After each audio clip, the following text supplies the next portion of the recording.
iPad just for the newspaper. But we will get a real paper tomorrow.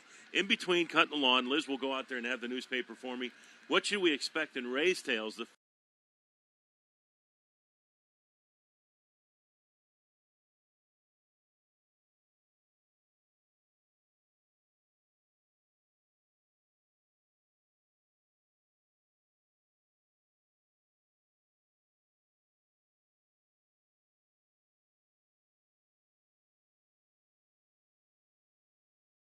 And whether it's a good thing or a bad thing for the Rays, and I think you could make a case depending on your point of view, being you, Mr. Optimism, and Andy and I always being a little more on the realistic side, but it's maybe not the greatest thing in the world for the Rays either. So we're going to examine that a little bit, and we'll have the usual rumblings, and I do think unless I get an update from the courts, your name will not be in it this week. That's good. I'm good with that. Topper, good to chat with you, and look forward to doing it a few dozen more times before this season is all set. Hey, the drive for 60, man. We're working on it. He is Mark Topkin. I'm Dave Wills. Let's go back to Neil Solondz. Thank you very much, Dave. And as you heard from Mark, Ryan Thompson's big league debut, certainly one of the more heartwarming stories yesterday with Ryan's dad, Edwin, flying in from Oregon to watch at a sports bar. He was just having the time of his life. And after the game, we met up in a parking lot, like 6 parking spots away, just being extra as careful as we possibly could. But it was, you know, my dad, man, he's just elated. And, you know, he's been right by my side since day one. And so I couldn't not see him, you know, just going to the parking lot and just seeing him face to face was everything. And hopefully more successful appearances going forward. Last night in the American League East, Boston opened its season with a resounding win. The pitch. Swing and a line drive into right field, one after another for the Red Sox. That's a hit. It scores Martinez. Bogarts is going to stretch it out. He heads for third. The Red Sox are pounding the Orioles. It is 9-0. That is the Red Sox radio network. 13-2 was the final, but today so far a different story. Baltimore a 5-0 lead in the fourth.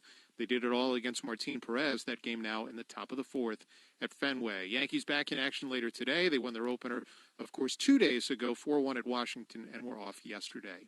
Coming up, we'll hear from Ryan Yarbrough. More coming up on the Rays pregame show right after this on the Rays Baseball Network. This season, your Rays are red hot. So hot, in fact, the front office has made the original Louisiana brand hot sauce the official hot sauce of the Tampa Bay Rays. Made using an exclusive blend of hand-picked peppers, the original Louisiana brand hot sauce adds just the right pop of flavor to every meal. So next time you're chowing down with family and friends, add some flavor with the original Louisiana brand hot sauce, the official hot sauce of the Tampa Bay Rays. Thousands of people are listening to this commercial about how you could save hundreds with Geico. What if we all laughed at once? Worth a shot. 1, 2, 3. Ha ha. Ha ha! 15 minutes could save you 15% or more on car insurance. Introducing the, I don't know, what do you want for dinner? Meal from Outback Steakhouse. It's a delicious platter of whatever you choose off Outback's menu. Because you can get all your Outback favourites delivered straight to your door. Favourites like the, I don't feel like cooking meal and the, I had a really long day and there's nothing in the fridge that's getting me excited meal. So order now at Outback.com. Your dinner tonight or every night is just a few clicks away. Outback Steakhouse. It's easier to achieve your business goals when you have a partner you can rely on. That's why Republic Bank offers easy business banking featuring personalized customer service, a wide variety of checking account options, and numerous lending products that include great rates and flexible terms. Working hard is your business. Making your banking easier is ours. Learn more at republicbank.com or by visiting one of our 7 convenient locations. Republic Bank, it's just easier here. Member FDIC, Equal Opportunity Lender. Sagicor wants you to go to bat for your loved ones. Step up to the plate and purchase life insurance online at SagicorNow.com. Get a quote, apply for coverage, and get a decision in minutes. Then sit back and relax, knowing that you and your loved ones are prepared for all of life's curveballs. Life moves fast. Insure it even faster. Visit SagicorNow.com/homeplate to get your quote today. Products issued by Sagicor Life Insurance Company. Limitations and restrictions apply. Sagicor Now is the marketing name for the online sales portal of Sagicor Life Insurance Company. Coppertail Brewing Company is an independently owned local craft brewery located in Tampa's historic Ybor City neighborhood. Visit Coppertail's two-story tap room that features 20-plus taps of house-brewed beer, sampler flights, and brewery tours. Coppertail features a full-service kitchen open from lunch to late night. Look for Freedive IPA, Unholy Triple, Night Swim Porter, and Florida Special Lager at retail stores near you. Online at CoppertailBrewing.com. Coppertail Brewing Company, 2601 East 2nd Avenue, Ybor City. Your lunchtime spot of all things Rays baseball. The Pat and Aaron Show. Weekdays at noon on 95.3 WDAE and AM 620. We're closing in on 15 minutes till first pitch. Geico reminds you 15 minutes could save you 15% or more on car insurance. Ryan Yarbrough getting the ball for the Rays today through 87 pitches his last time out and feels the June voluntary workouts allowed him to get properly stretched out. Being able to take that extra time, especially being able to communicate back and forth with Kyle Snyder, have him see me in person to kind of see where I'm at and kind of give some direction that way was really helpful, and kind of understand that you didn't have to go crazy. We still had a good amount of time, even with that second spring training, to build up. So really trying to be able to fine tune some things and really take an approach where not going too crazy too soon really made the build up process a lot easier. Yarbrough opposite Matt Shoemaker, 3-0 in 5 starts last year before getting hurt. Charlie Montoya thinks he's important to the Blue Jays. That's going to be key for us. If he pitches anywhere close to what he did last year, we're going to be a good team. And this is a big start for us to see how it feels. And I know he worked hard this offseason. Whenever we shut everything down, he was working hard. So I'm looking forward to see him pitch today. Join me after the game for the postgame show. Dave and Andy are next on the Rays Baseball Network. Thank you for listening to the Rays pregame show. Swinging another one deep in the air towards right field. Heading back, Laureano turns and looks. How about another homer? Yandy Diaz to the same spot as the first one, an opposite field solo home run. 4-0 Rays in the third. Don't touch that dial. On deck are the voices of the Rays, Dave Wills and Andy Freed, who'll bring you all the action from first pitch. Strike three called, game over. The Rays have swept the Yankees. To the final out. Baseball is back, and as always, the name of the game in baseball is to go home and be safe. Nobody protects all the pieces of your life like Italiano Insurance. Ron Diaz here for Italiano Insurance. Whether it's your home, auto, business, boat, or life, Italiano wants to keep your home safe. You can never predict what's going to happen in a baseball game, and we can never predict what's going to happen in life. So call the trusted agents at Italiano to make sure you're covered for whatever may happen to your property or your family. Go Rays. Call Italiano 813-877-7799 or go to ItalianoInsurance.com today. Who's ready for a party? You better be, because Wing House has the party packs to get you going all day and all night long. Why wing it when you can Wing House it? For $24.99, you got 4 burgers and a house-size fry. For $49.99, enjoy 2 racks of ribs plus 4 sides. And it's 30 wings and 2 sides for only $29.99. And with 19 sauces to choose from, see which viewer calling. That's winghouse.com for a list of our locations, too. Wing House, good food, beautifully served. Listen up, Rays fans. Buying your next vehicle should be a home run. So choose the Morgan Auto Group. With 38 locations in Florida and 15 in the Bay Area, great selection and an unforgettable customer experience are always right around the corner. Plus, they'll buy your car no matter how much you owe, even if you don't buy from them. Now that's a steal. Get in on the game today online at morganautogroup.com. When you make it Morgan, we make it happen. Follow the calming sounds of the waterfront and the smoky orange wood aroma to downtown St. Petersburg's waterfront restaurant, Paul's Landing.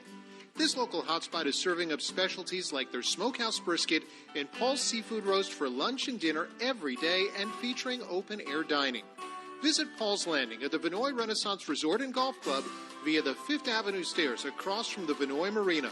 Citrus seafood smoked. Reserve a table now at paulslandingstpete.com.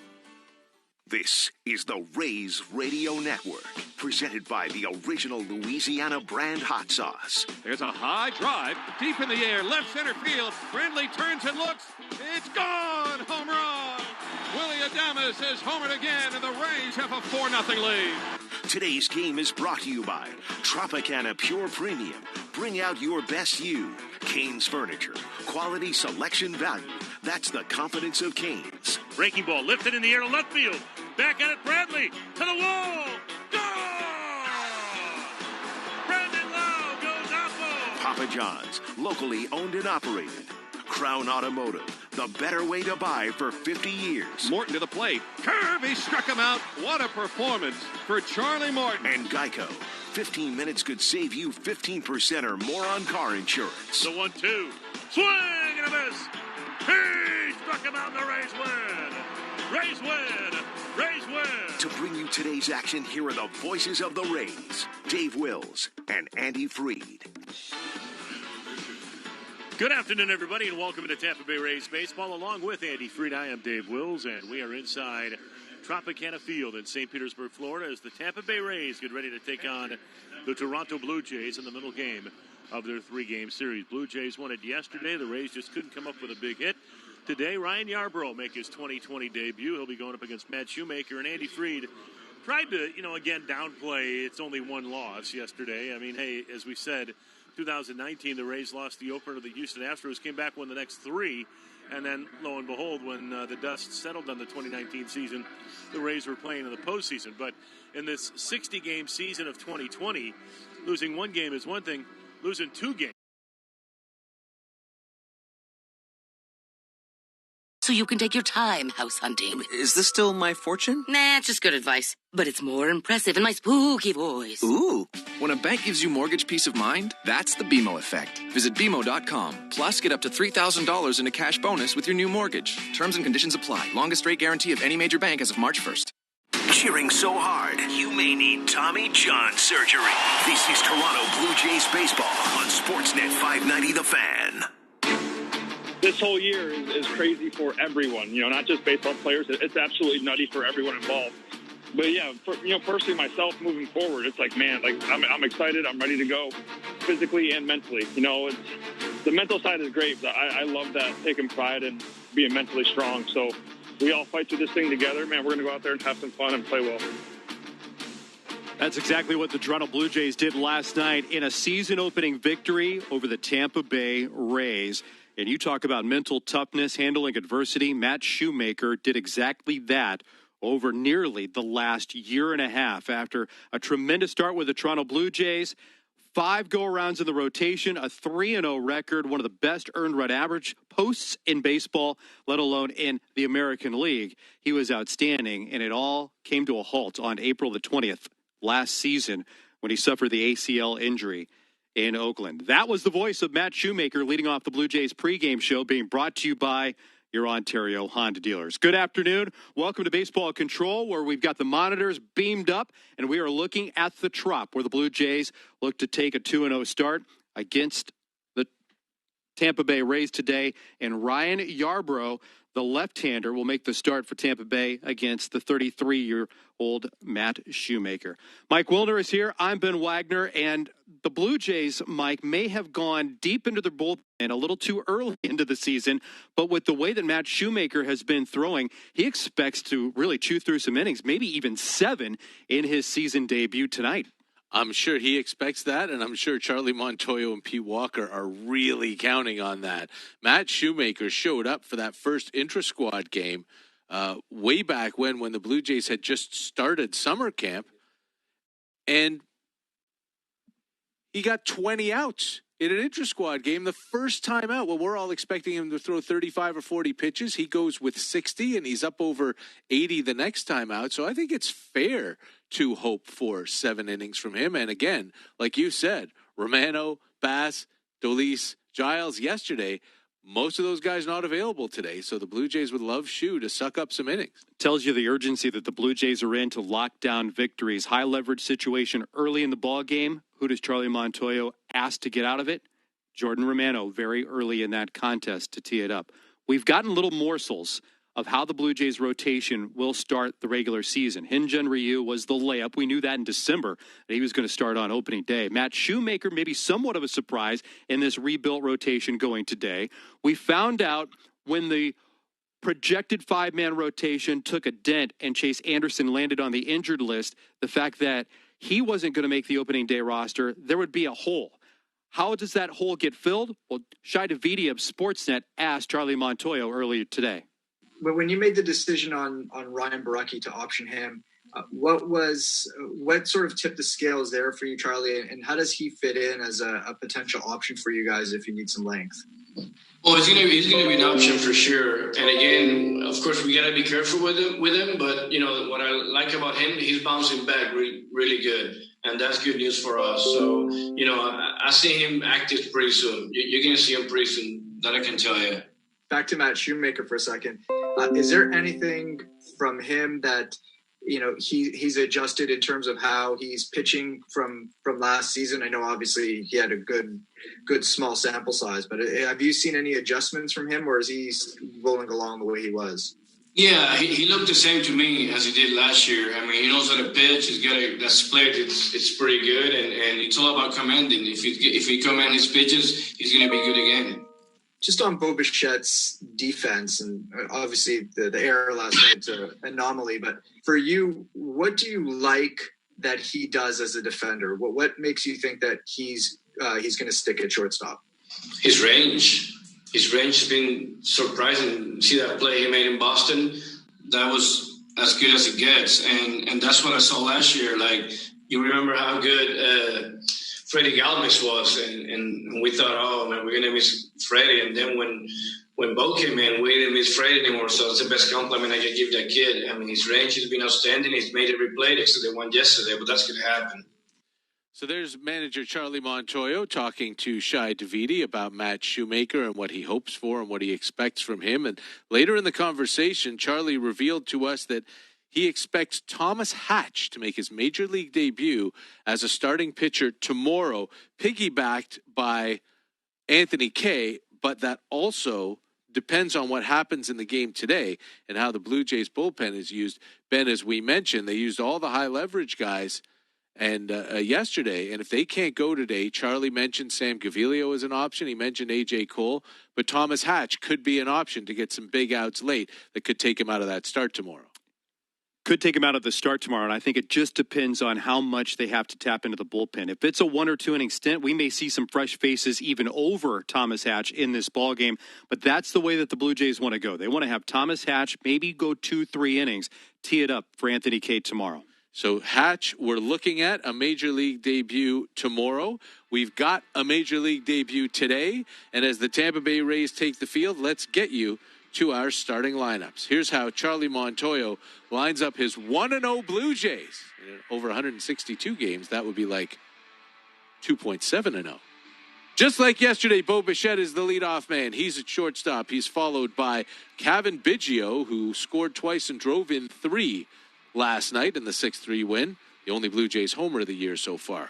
Lourdes Gurriel Jr. makes his season debut. He's batting third and playing left, been fighting some discomfort in his side.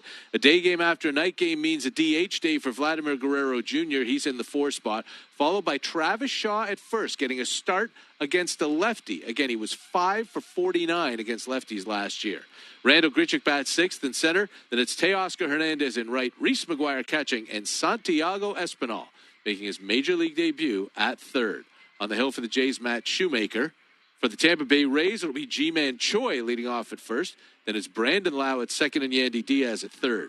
Yoshi Tsutsugo, who hit his first big league homer yesterday, is the designated hitter. And that came in his major league debut. He's followed by the second baseman, Joey Wendell, and the right fielder today, Manuel Margot. Kevin Kiermaier will bat 7th. He'll play in center field. The shortstop is Willie Adames, batting 8th, and batting 9th and catching is Michael Perez. On the hill for the Rays, throwing his final warm-up tosses right now, is Ryan Yarbrough. Umpiring crew for this afternoon's affair, Stu Hunter Wendelstedt will call the balls and strikes. Vic Carapazza is at first. Stu Sherwater works second, and the crew chief, Joe West, is at third base. It's a 60-game sprint to the finish, and Ben, they're ready for baseball at the Trop. You can hear the roar of the crowd out in the background, the artificial noise being pumped in as we get ready for Ryan Yarbrough's first pitch. Left-handed thrower against the right-handed batting Bo Bichette. He rocks into the windup, and the first pitch of the afternoon splits the plate in half from the lefty for strike 1. Underway in the first inning, being brought to you by Armstrong Bird Food, feeding Blue Jays and other feathered friends since 1986. For more details, visit ArmstrongBirdFood.com. Bichette took the first pitch. Here's the second, and a changeup runs inside. 1 ball and 1 strike on Bo, who went 1 for 5 with a couple of strikeouts last night. Opening day lineup for the very first time for Bo. Starting at short. No surprise in either case. Leading off and at short. The pitch. Swinging a foul back. And it's 1-2. You know today Ryan Yarbrough will be pumping the strike zone. 67% of his pitches are over the plate for strikes.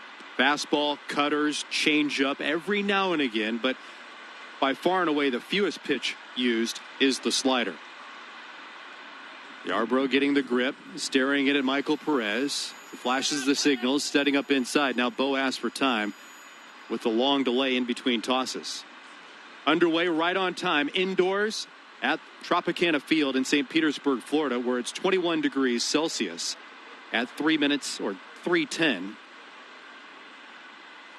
Outside in Florida, it's much warmer than that, 21. Here's the pitch. Swinging a lasher off to the right, foul. Count holds at 1 ball and 2 strikes. It's toasty in Florida right now, 32 degrees Celsius. It has been hot. It has been very humid in Florida. And so the Blue Jays very comfortable in the air conditioning at the Trop.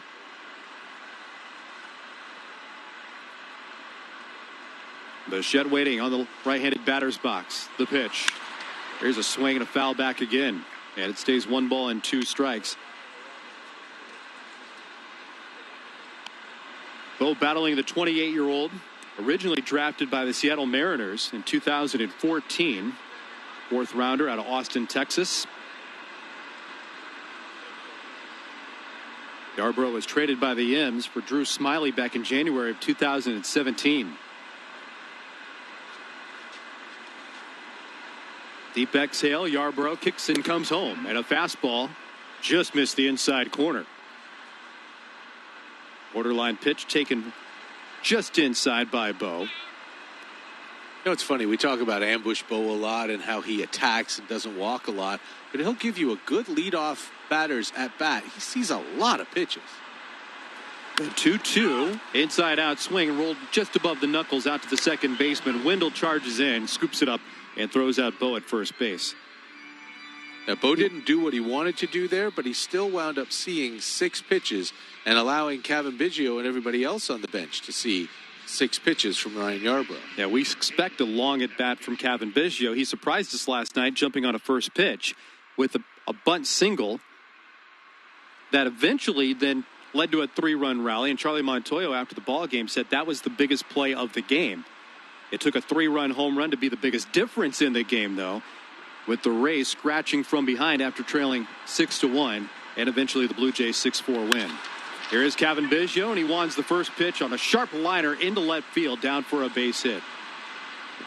Against a 4-man outfield, Cavan Biggio aggressive again when he sees it, knowing the Rays will deploy that 4 field.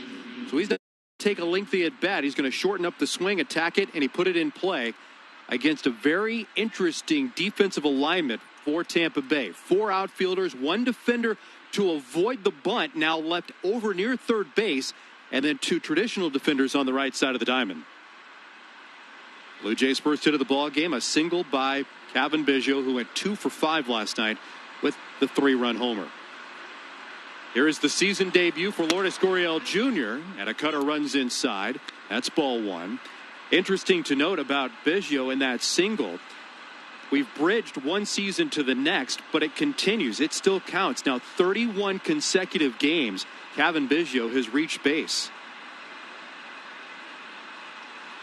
That is the longest active on-base streak in the major leagues. Pitch to Gurriel. Cutter over for a called strike. And it's 1-1. And that was Biggio just taking what they were giving him, not trying to do too much. He saw a ton of open space in between the pitcher and whoever was playing in left center, and just got the bat on the ball. Gurriel wearing the face mask in the batter's box. The pitch. Changeup down low. And it's 2 balls and 1 strike. I'm not sure Yarbrough throws hard enough that a guy with the back control of a Kevin Biggio can't really just put it where he wants if the Rays give him that much room. Took it the opposite way. He stands at first with one down. Scoreless in the start. The lefty kicks and deals. Gurriel swings, and he hits it a mile high at the drop, deep in left field. It'll hang up just in front of the warning track for Brandon Lau, who's underneath it to make the catch, and there are two down. Good cut by Lourdes Gurriel Jr. on that offering from Yarbrough. That's something that we're worried about because he's missed almost 2 weeks out of any sort of lineup, whether it was inter-squad. He didn't play in Boston, didn't play in the opener last night. So we were anxious to see if he would play this weekend, and he put a good stroke on it. I think it was Friday night, the intra-squad game, that he started, had one at-bat in the top of the first, and then left the game. And that was it. He hasn't taken a swing in any sort of competitive environment since. So that was a really good first one. Runner at first, two out, top of the first for Vladimir Guerrero Jr. Yarbrough throws a swing and a miss at the changeup for strike one. Vladdy's DHing today, and this gets right into the conversation points and the versatility of the Blue Jays and how they can deploy themselves defensively. Travis Shaw made the opening day start at third base when Vladimir Guerrero Jr. was at first. Now Shaw goes from corner to corner today, starting at first base, and Santiago Espinal will make his major league debut starting at third. The pitch to Vladdy. Changeup, swing and a miss again with Yarbrough, the lefty, doubling up on the pitch. Charlie Montoyo mentioned before the game today that had a righty been pitching, it would be Joe Panik at third base. He's got that kind of versatility with Panik and Espinal, and that Vladdy will generally DH in day games after night games. And that was also an interesting comment by the Blue Jays skipper, trying to keep Vladdy off his feet 100% of the time.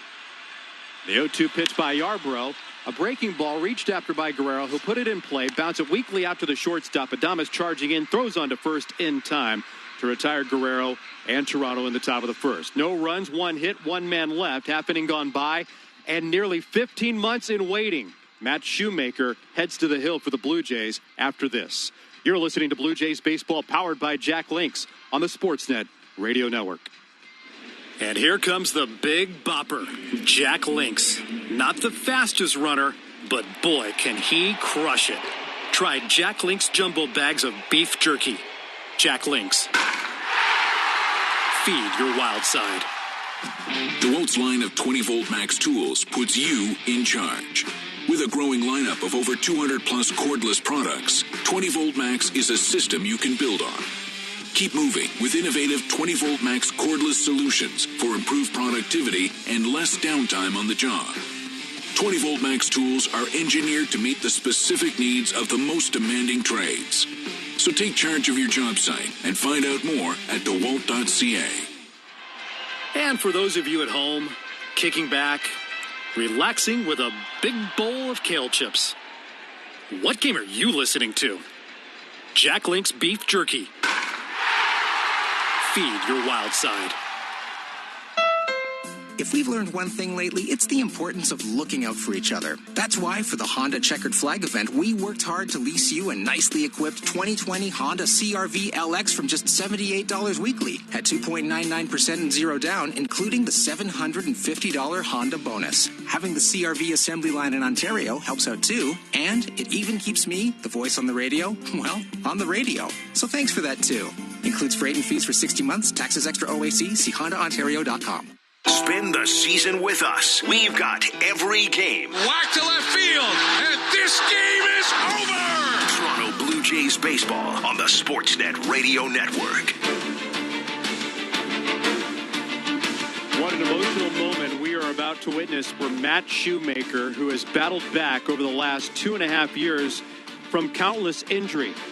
Now he's climbing the backside of the bump to make a return for Toronto after suffering a season-ending ACL injury last April in Oakland. It's been 15 months since he's been in the big leagues to throw a pitch. He's been chomping at the bit for this opportunity. He rocks into the line, and his first pitch is bounced on the right side, weakly towards Travis Shaw. Chest high hop, handled by Shaw. He'll retire Ji-Man Choi for out number one. It is a brand new season of Blue Jays baseball on the radio, and with that, a brand new title sponsor. Would like to say hello to everybody listening at Jack Links Canada. Thanks for bringing us Blue Jays baseball on the radio, and thank you so much for those pepper beef bars that got me through my quarantine, by the way. Jack Links, the presenting sponsor of Blue Jays baseball on the radio this season. Great to have you aboard. 1 up and 1 down. Brandon Lau, the batter, left-handed hitter, looks at a fastball from Shoemaker. It's over for strike 1.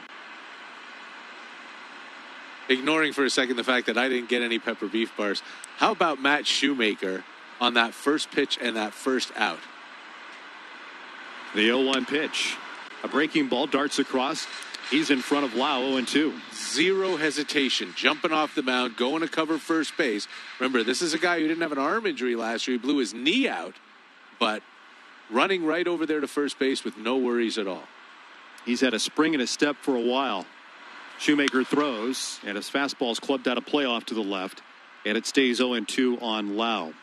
I asked Matt, when was the big turning point for him? Because we saw him around Rogers Center throughout the course of the regular season last year. He was such a person that the younger pitchers were confiding in. He was trying to also counsel some of the other pitchers that had been injured.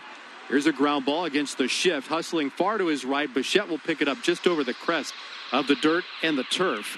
But that's rolled weakly. It's rolled too far versus the shift. So Brandon Lau has himself an infield single. 1 out base runner for the Rays here in this scoreless first. And that's the same thing with the point about Kevin Biggio and his bat control. When you have a guy with great bat control like Brandon Lau does, and a pitcher who doesn't throw that hard, if they really want to go to an open spot, they might be able to do it. Shoemaker will stand in the stretch for Yandy Diaz, who went 0 for 4 last night. Yandy was in the leadoff slot in the opener. He bats third this afternoon. Shoemaker pauses and deals. His fastball is low for ball 1. When Matt was at Rogers Center last year, you could see him progress. You know, he went from dragging his leg around to then walking gingerly, and then more of just a fluid gait. Quick move over to first. Brandon Lau goes back standing. But I asked him, when was the big turning point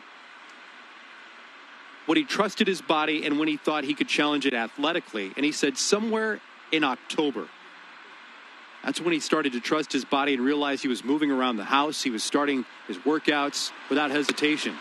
The fastball on the inside corner, a called strike on Diaz. And it's 1-1. 33 years of age, growing up on the banks of the Detroit River just south of Detroit.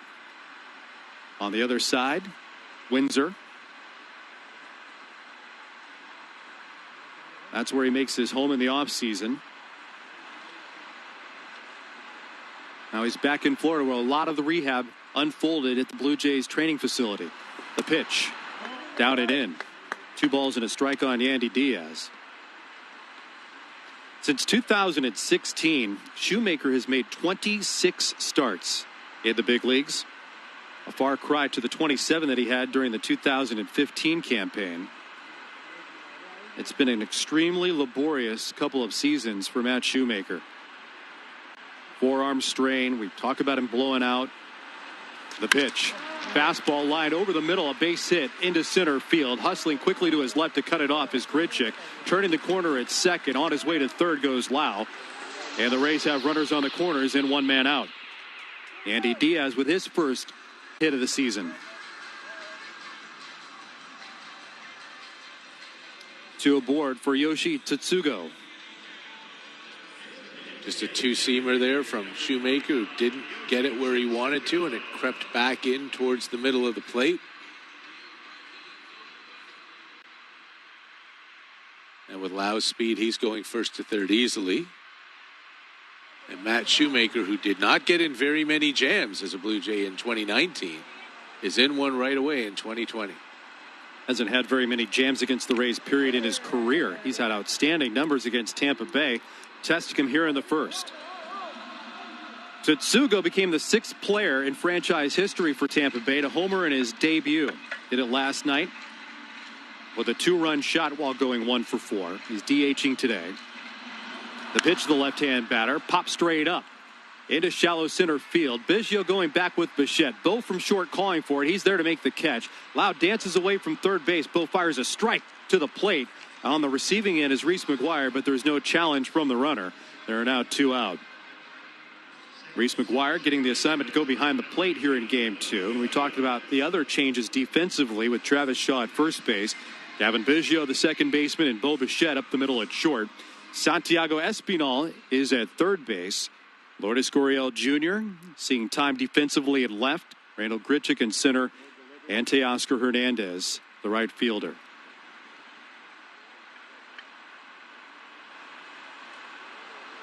Two down, runners on at first and third. Joey Wendell's first starting assignment of the year. Looks at a curveball that falls in for strike one. Wendell in 2018 was tremendous as a rookie for the Tampa Bay Rays. Hit an even 300 to set a franchise record and ended that season leading All-American League rookies in batting average. Last year he was decimated with 3 stints on the disabled list.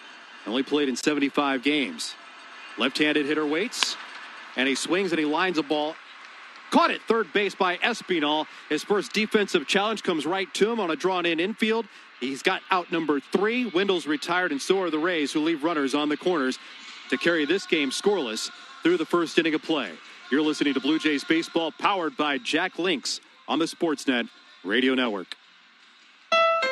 Lately, we've learned that we all win when we help each other out, which is why we're holding the Honda Checkered Flag event. Leasing a well-equipped 2020 Honda Civic LX from just $59 weekly at 1.99% and 0 down, including the $1,000 Honda bonus, is a great deal for you. Having the Civic assembly line in Ontario is great for the community, and if you tell them you really like that guy on the radio, that'd be great too. Win-win-win, right? Includes freight and fees for 60 months, taxes extra OAC, see HondaOntario.com. Visions Electronics is fast-forwarding the clock and turning back the prices because Black Friday is in July.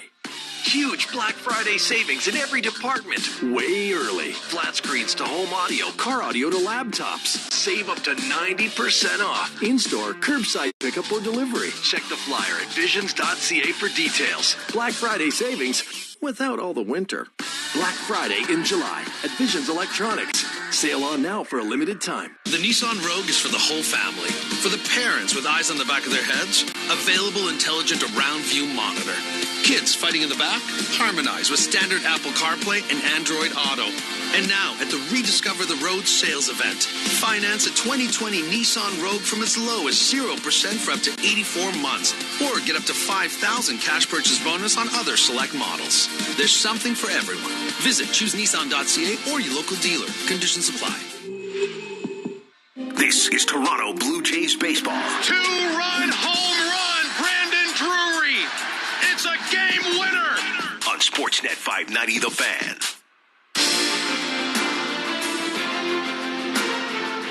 Time for the second inning, being brought to you by your Ontario Honda dealers. Good afternoon from Baseball Control. Next to Mike Wilner, I'm Ben Wagner. At Tropicana Field this afternoon, second inning begins with no score. Blue Jays in the middle game of their 3-game series against the Rays. The lefty goes back to work, and Ryan Yarbrough's fastball misses outside for ball 1. Yarbrough is one of the rare guys in the rotation right now for Tampa Bay that should give you some length. Used 87 pitches in his last warm-up during inter-squad action for Tampa Bay. His fastball cruises outside at 87 miles an hour. And Travis Shaw in front. I went to school with a guy named Ryan Shaw. I knew that was going to happen. Travis Shaw in front, 2 balls and no strikes. The pitch. Fastball hit on the ground, out to second. Joey Wendell's there to swoop it up. And he'll throw out Shaw at first base, and there's one man away. That used to happen to me when the Blue Jays very briefly had Nolan Reimold on the team. I went to school with a guy named Murray Reingold, and it was very hard not to call Reimold Murray. Randall Grichuk will get a chance to bat.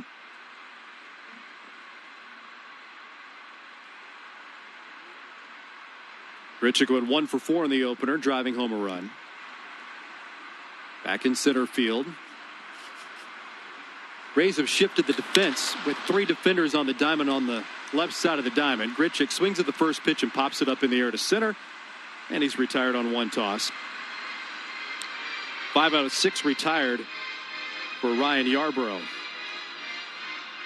See right away Randall's reaction in that he missed that pitch. He thought he got a good pitch that he could handle, wanted to put a good swing on it, and just slammed his bat down in frustration after that contact, knowing that he should have done a lot better with that.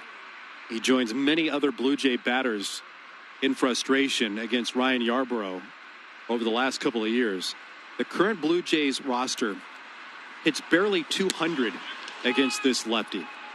Teoscar Hernandez digs in and looks at a first pitch placed perfectly over for a strike. Hernandez is 2 for 13 against Yarbrough in his career, but 1 for 3 with a sacrifice fly last night. Lefty deals. Swing and a miss at the changeup, and it's 0-2. While Hernandez is 2 for 13, the entire Blue Jays current roster is 16 for 79. That's a .203 batting average against the left-handed Tampa starter. The 0-2 pitch. Hooked off the end of the bat, dribbling its way out to second. Wendell charges in, quickly exchanges on to first with the throw, and it is in time. A 7-pitch second inning of 1-2-3 work for Ryan Yarbrough against the Blue Jays. Takes us through an inning and a half. Still set scoreless at Tropicana Field. This is Blue Jays baseball powered by Jack Links on the Sportsnet Radio Network. If we've learned one thing lately, it's the importance of looking out for each other. That's why for the Honda Checkered Flag event, we worked hard to lease you a nicely equipped 2020 Honda CR-V LX from just $78 weekly at 2.99% and 0 down, including the $750 Honda bonus. Having the CR-V assembly line in Ontario helps out too, and it even keeps me, the voice on the radio, well, on the radio. So thanks for that too. Includes freight and fees for 60 months, taxes extra OAC, see HondaOntario.com. I'm your mother! Night or day, binge away. City TV Now. You did it again. I'm gonna need more. Times like this are made for Mom. Never thought of making it about me. Have I taught you nothing? Mom used to indulge you for hours on end. Maybe it's time to return the favor. It's come to this. What a nightmare. The best way to deal with Mom is on your own schedule. And there it is. Mom, watch anytime, on demand, on the app, or at citytv.com. Stop what you're doing. This weekend only, the Superfan is having a super sale on Canada's biggest new car inventory. 0% financing on all models. OAC. Invoice pricing for frontline workers. Your last chance for our no payments for 6 months offer. I'm giving away giant 55-inch TVs free with every new car purchase in stock. Looking for a Hyundai? I'm your guy. Visit navbhatyashyundai.com. This is Toronto Blue Jays baseball. Here comes the pitch. Swing and a miss. Ken Giles lets out a yelp as he clenches his fist and pumps it into the air. On Sportsnet 590 The Fan.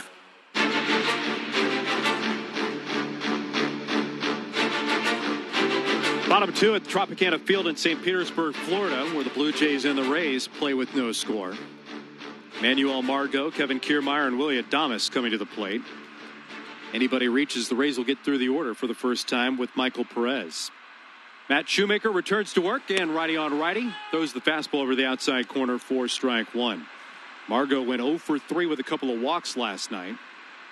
One of the new Tampa Bay Rays after being swapped in February from San Diego for Emilio Pagan. Good speed in the order. Swings at a changeup and pops it up. Left side of the diamond, back from short, waving his bare arm frantically. There's Bo Bichette to make the catch. Margot is retired. And that's the second high pop-up we've seen in this game, and it just illustrates again, Ben, something that we both miss by being here at Baseball Control in Toronto in this very, very strange year. Every time there's a pop-up hit at the Trop, I know that I'm always looking for those rings and seeing if the ball's going to hit one and where it might ricochet. Kevin Kiermaier steps in, starts to square, bluffs his bunt, looks at a curveball in for strike 1. Doesn't happen very often, that a ring gets hit, but it's fun and it's cool when it does, and I'm always kind of rooting for it. Well, it's an adventure for those underneath trying to make a play that will come down as a live ball if it hits one of those rings in fair territory. Kick at the pitch. Curveball outside. 1-1 strike on Kiermaier, who struck out a couple of times last night in the season opener, going 0 for 4. Shoemaker with nobody aboard, a very quick worker, gets the sign from Reese McGuire, sets the target in the middle of the dish. Now the pitch. Fastball a tad low, and it's 2-1 strike. From our vantage point here, we have lots of good screens to look at, but we cannot see any of those rings.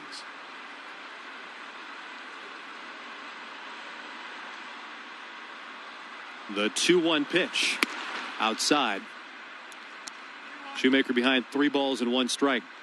Matt got himself out of a jam with one out, runners on the corners, getting Tetsugo to pop up to the shortstop, and then a hard line drive handled at third base by Espinal, capped off the side. Kiermaier squares and chips it away foul.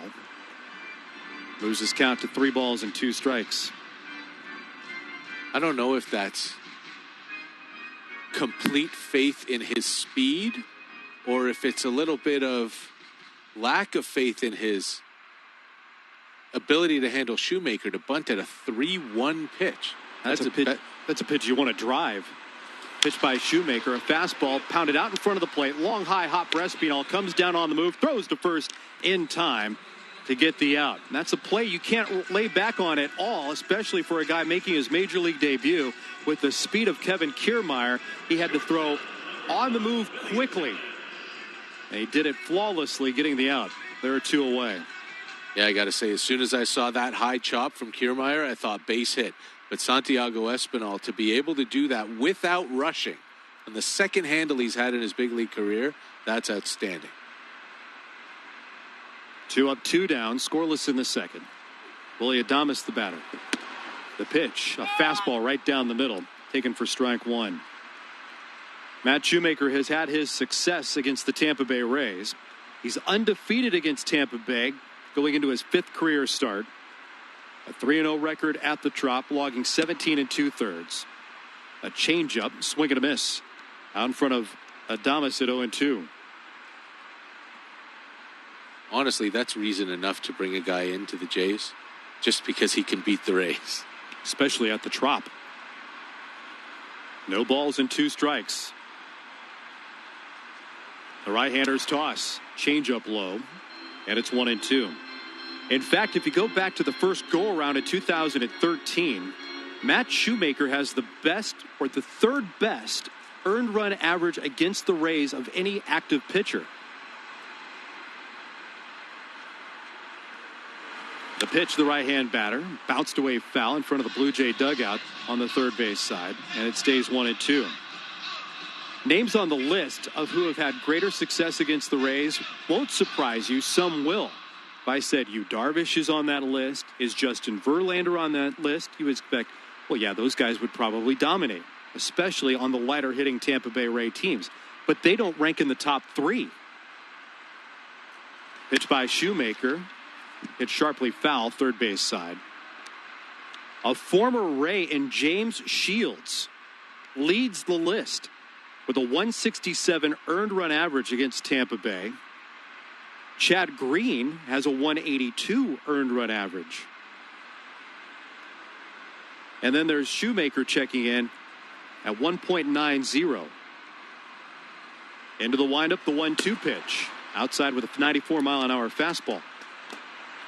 Then you get Yu Darvish just a click over an ERA at 2, and Justin Verlander at 2.17. So good success when healthy for Matt Shoemaker against Tampa Bay. 2-2. Swinging a high pop-up around home plate, backpedaling in front of the dish. There's Reese McGuire in fair territory, a 2-handed squeeze and a tumble, but he'll hold on with the ball in the leather.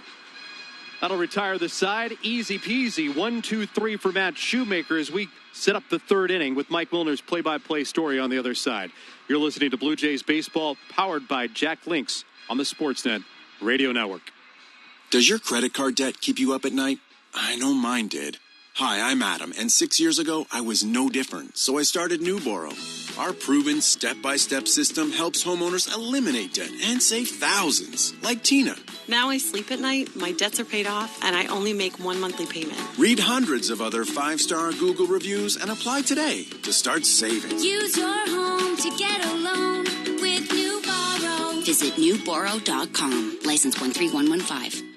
Stop what you're doing. This weekend only, the Superfan is having a super sale on Canada's biggest new car inventory. 0% financing on all models. OAC. Invoice pricing for frontline workers. Your last chance for our no payments for 6 months offer. I'm giving away giant 55-inch TVs free with every new car purchase in stock. Looking for a Hyundai? I'm your guy. Visit nabatiashyundai.com. Hi, it's Richard from Joseph Gas, the Welders Superstore. During this crisis, instead of scaling back, we amped it up with a full staff, safely at your service, in a warehouse fully stocked with the latest in welding equipment. If your industrial gas and welding supplier has not been there for you, call Joseph Gas. Right now, take advantage of lower prices on all welding machines from top brands like ESAB, Miller, and Lincoln. Joseph Gas, the best brands and the best staff are here. Download our flyer at josephgas.com. Remember, that's Joseph with an F as in family.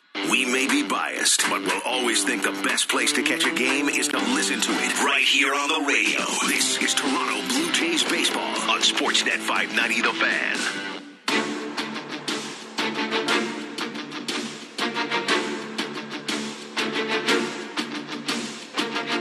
Third inning action at Tropicana Field. 0-0, the Blue Jays and the Tampa Bay Rays. And this third inning is brought to you by Jack Link. Send hunger down to the minors and feed your wild side. Reese McGuire will lead it off. McGuire wound up on the seat of his pants catching a pop up by Willie Adames to end the second inning. Left on left against Ryan Yarbrough while Santiago Espinal waits on deck, waiting for his first Major League plate appearance. First pitch from Yarbrough is a fastball right down the middle, taken for a strike. This is McGuire's season debut. He did not play in the Blue Jays' 6-4 opening night win last night. He swings and he hits a ground ball to the right side. It's picked up by the first baseman Choi. Flip it to Yarbrough covering. And one away. And now, welcome to the big league, Santiago Espinal, a 25-year-old out of Santiago in the Dominican Republic. The Blue Jays traded Steve Pearce for him at the deadline in 2018 when Espinal was just in high A. Pearce went on to win the World Series MVP. And Espinal has worked his way up through the Blue Jays system, last year playing in New Hampshire and Buffalo. And now here he is in the major leagues. Right-handed hitter, slightly built at 5'10" and 180. First pitch from the lefty is well outside for ball one. Espinal in 395 minor league games is a .285 hitter with a .345 on base. Last year, came to the plate 521 times and hit 7 homers. That pitch is called low, and it's 1-1. Espinal lets that cut fastball from Yarbrough go. Last night, we saw Yoshi Tsutsugo get his first major league hit for Tampa Bay. It was a home run. Espinal here ahead in the count, 2-0. Yarbrough into the windup, and here's the pitch. On the outside corner, maybe a little bit off, called a strike. 2-1.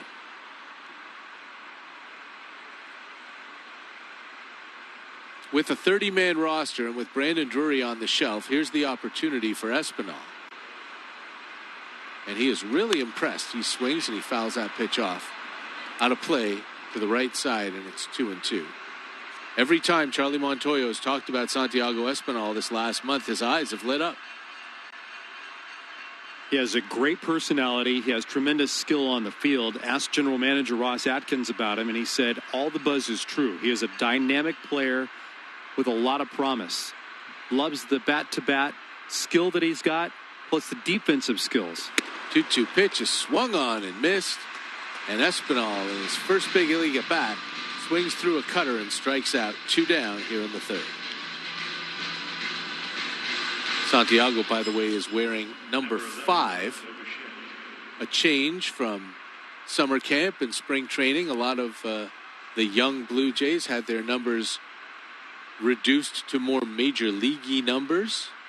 Espinal, one of them, wearing John Gibbons' number 5, Yunel Escobar's number 5.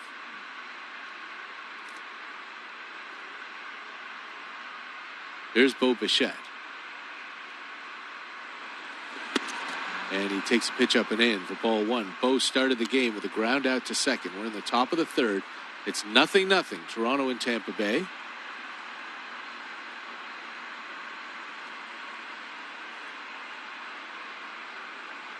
Yarbrough standing tall on the mound, a full windup, and the delivery is low, picked out of the dirt by Michael Perez.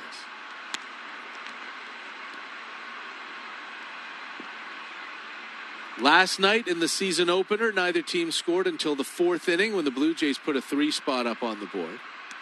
All but one of the runs in the game yesterday scored in the 4th and 5th.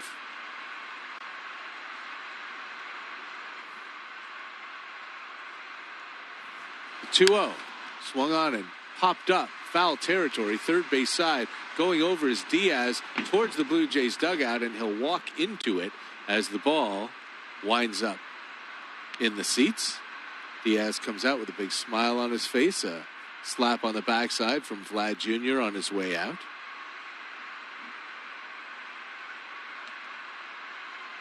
We saw in that dugout Lourdes Gurriel Jr. with the mask on. He's wearing it. He wore it at the plate. He's wearing it in the dugout. He and Ruben Tejada were the only Blue Jays to wear the mask during the intra-squad game. The only players, all the coaches have to. It's a 2-1 on Bichette. Here it comes. Swung on and missed. Change up down. I had a chance to ask Lourdes Gurriel Jr. specifically about wearing that mask because his brother Yuli is also wearing the mask in Houston. And this was a conversation that the two of them had as a family for more protection. And we know that Yuli plays a lot of first base, and that's why the two of them decided to wear the mask.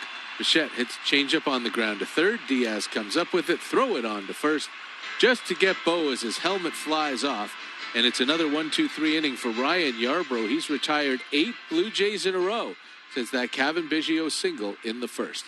To the bottom of the third at the Trop, it's 0-0 Jays and Rays. You're listening to Blue Jays Baseball, powered by Jack Links on the Sportsnet Radio Network. With a Stanley Fat Max tape measure in your toolbox, you have what you need when accuracy counts. The measure of a pro. The tapes feature blade armor coating for long tape life and a durable, ergonomic, impact-resistant case. With a compact design and 14-foot reach max, Stanley Fat Max tapes are the go-to measuring tape to get the job done.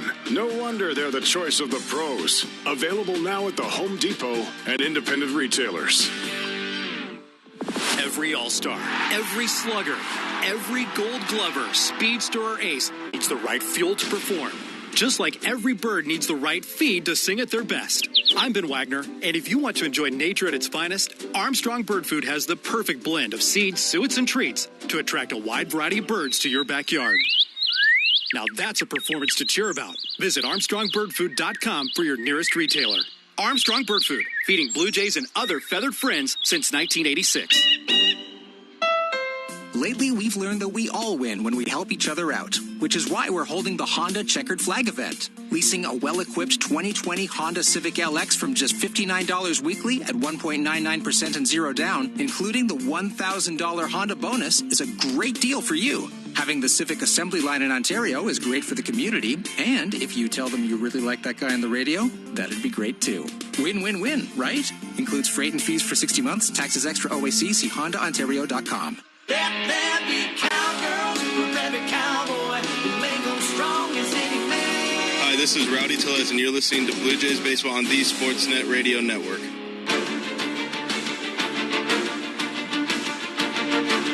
Michael Perez steps in to face Matt Shoemaker, who's making his first start of the season and first start since last April when he blew out his knee in a rundown in Oakland.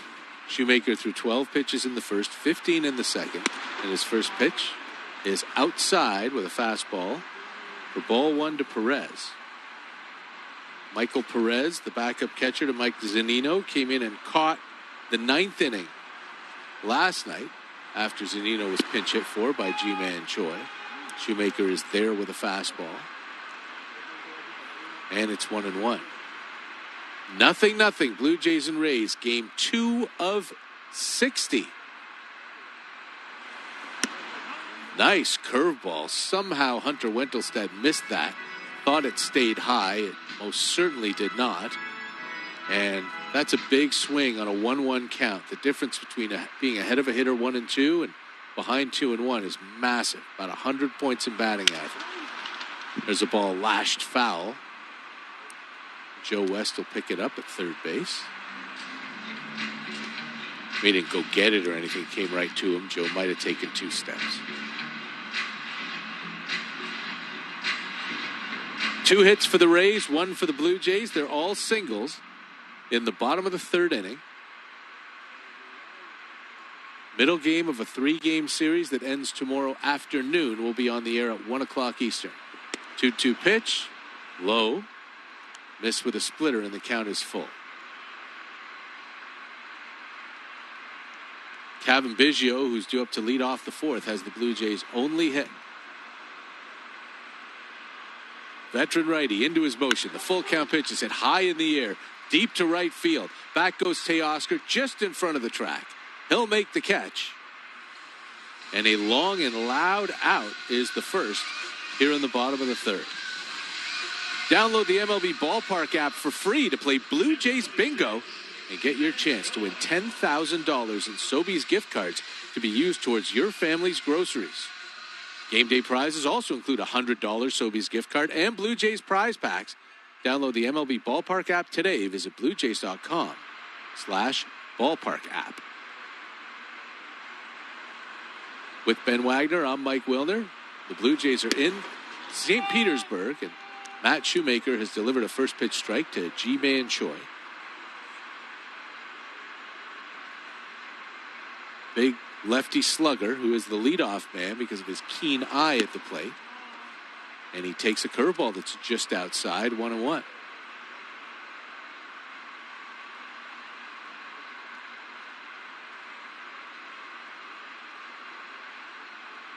We are at Baseball Control in Toronto, where we'll be all year. There's a swing and a hard ground ball to the right side, taken by Shaw. He'll jog to the bag and step on it before Choi gets there. G-Man with 2 straight ground outs to first base.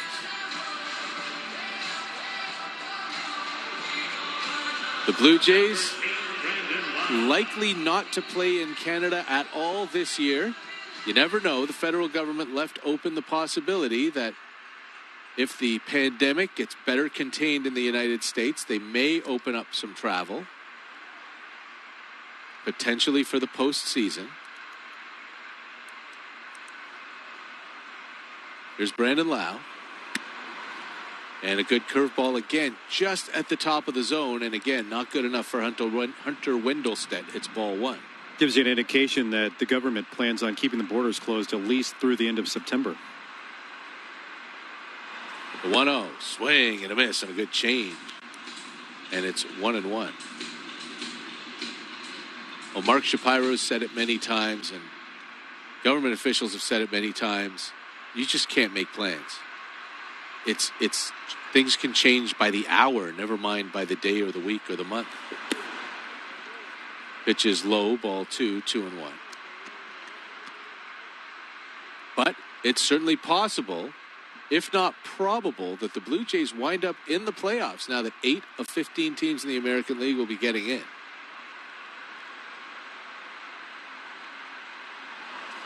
Two 2-1 misses away. It's unlikely that coming off a 95-loss season, the Blue Jays would be in the position of the higher-seeded team. There'll be no road games for the high seed in those. 3-1, swung on and missed, and the count is full. So, and we're getting way ahead of ourselves here. But you're not looking at a Blue Jays home playoff game until the second week of October. And that's presuming A, they make it, and B, they pull off a first-round upset. Though they certainly could finish in the top 4. There's strike 3 called. Beautiful splitter by Matt Shoemaker. And he leaves Brandon Lau like the proverbial house at the side of the road. 1-2-3 inning for Shoemaker. He's retired 8 straight. And it's off to the 4th at the Trop. 0-0 Jays and Rays. You're listening to Blue Jays Baseball, powered by Jack Links on the Sportsnet Radio Network.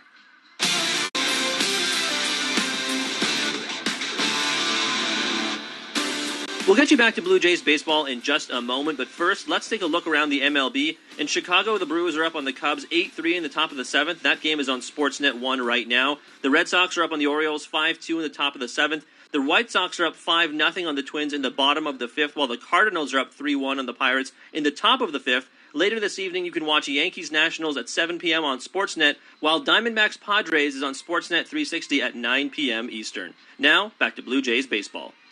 Get back on the road this summer at Mazda of Toronto. Ontario's #1 Mazda volume dealer is open for business with new safety measures in place for your comfort and convenience. Check out the Mazda 3, winner of the World Car Design of the Year and 8-Jack Car of the Year, plus the award-winning SUV series CX-3, CX-5, CX-9, and the all-new CX-30. I'm George Epitopoulos from Mazda of Toronto. Come in and find out why we're #1.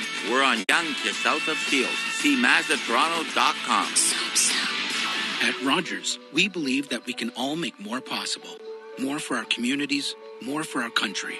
It's why in our 60th anniversary year, Rogers is doubling down on our partnerships with Food Banks Canada, Women's Shelters, Big Brothers Big Sisters, and many other community groups to make more hope possible and a better Canada possible.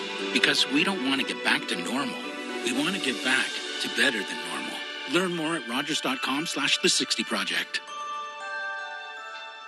This is Toronto Blue Jays baseball. Pitch inbound is clogged. High and deep out to left field. You can't forget it. That ball is way out of here. On Sportsnet 590, The Fan.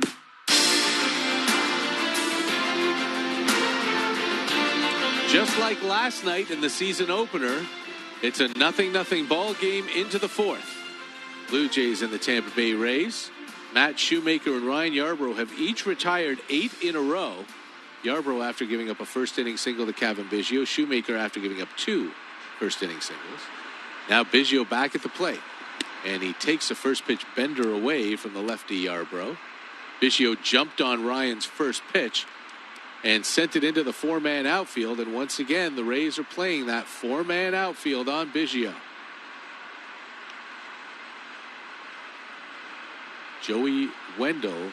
Brandon Lau has moved to left center. There's a strike called. I believe Joey Wendell is playing straightaway left.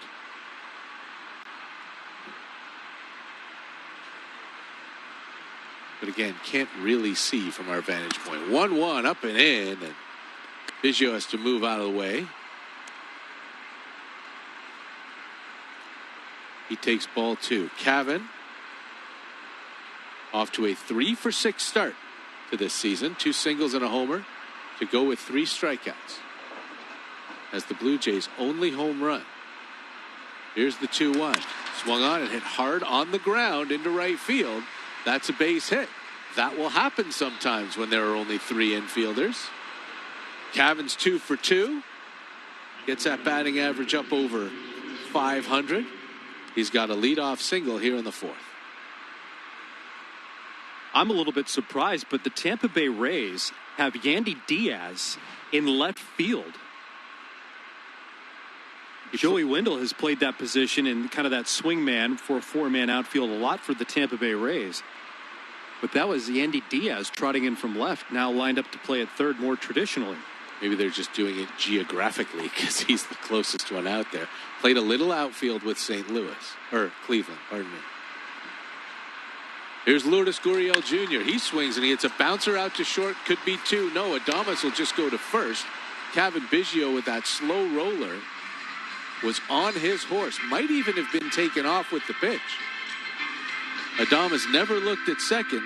So Gurriel gets the runner over. Now we see the replay, and no, Biggio just got a phenomenal jump. And that first hop was too high for Adames to risk getting the lead runner. So to second base goes Biggio on the first pitch ground up by Gurriel. And it brings up Vlad Jr., who grounded to short in a not great at bat against Ryan Yarbrough in the first inning. Had his troubles with left-handed pitchers ever since he got to the major leagues. 0-0. The Blue Jays have a runner in scoring position for the first time. And the first pitch is swung on and fouled away right side. This inning, we'll check our injury report brought to you by Sokoloff Lawyers. Have you been seriously injured in an accident and don't know your rights? Don't let your insurance company play hardball with you and your family. But Sokoloff Lawyers go to bat for you. All they do is personal injury. Don't put it off. Call Wendy Sokoloff or visit areyouhurt.ca. And we've got some injury news from the Blue Jays' next opponents that Ben will get to after this pitch. A look back at Biggio. And the 0-1 is swung on and lined to center field right at Kiermaier. Hit hard, but right at Kiermaier. He's not going to have any trouble with those. Vladdy's out, 2 down. Well, there are questions in the schedule about how the Toronto Blue Jays and the Washington Nationals will line up their series, and it goes beyond just who will pitch in those ball games, but concern for the Washington Nationals maybe losing Steven Strasburg, who describes his injury today as a nerve impingement in his wrist. He doesn't seem that concerned, and the quote from Mark Zuckerman, who covers the Nationals, not extremely concerned. I don't think it will keep me out too long. To be frank, this season is kind of a mess to begin with, and I've got to think about the big picture. So that also means he's not rushing back. Curveball strike to Shaw. Yeah, you would think that those are two opposing viewpoints in those two sentences. Yes. I'm not going to be out very long, but I'm going to look long term. Regardless, if Strasburg misses as much as one start, the Blue Jays won't see it. Biggio at second with 2 out here. Travis Shaw against the lefty. The 0-1 in there for a strike again with a curveball 0-2. In the short season schedule that was released, the Washington Nationals were due to host the Blue Jays on Monday and Tuesday, and then the Blue Jays would return the favor in a home-and-home set on the 29th and the 30th. But because of the question marks leading up to where the Blue Jays would find a home to play, Washington will host all 4 games, and the Blue Jays will bat as a home team in D.C. Strasburg scheduled to pitch the finale of those 4. Shaw fouls off another curveball from Yarbrough. Took a little bit something off that. It's only 71 miles an hour. Travis stays alive at 0-2. Looking at some of the tea leaves out of the District of Columbia and what the Nationals were saying about their pitching rotation, without Strasburg, Austin Voth may jump into the rotation and face the Blue Jays early in the week.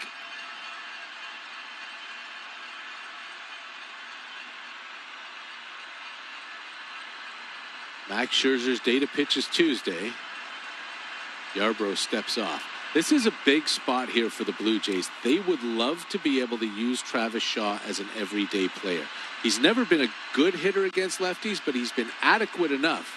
Though again, last year he was 5 for 49 against left-handed pitchers with only 1 extra base hit.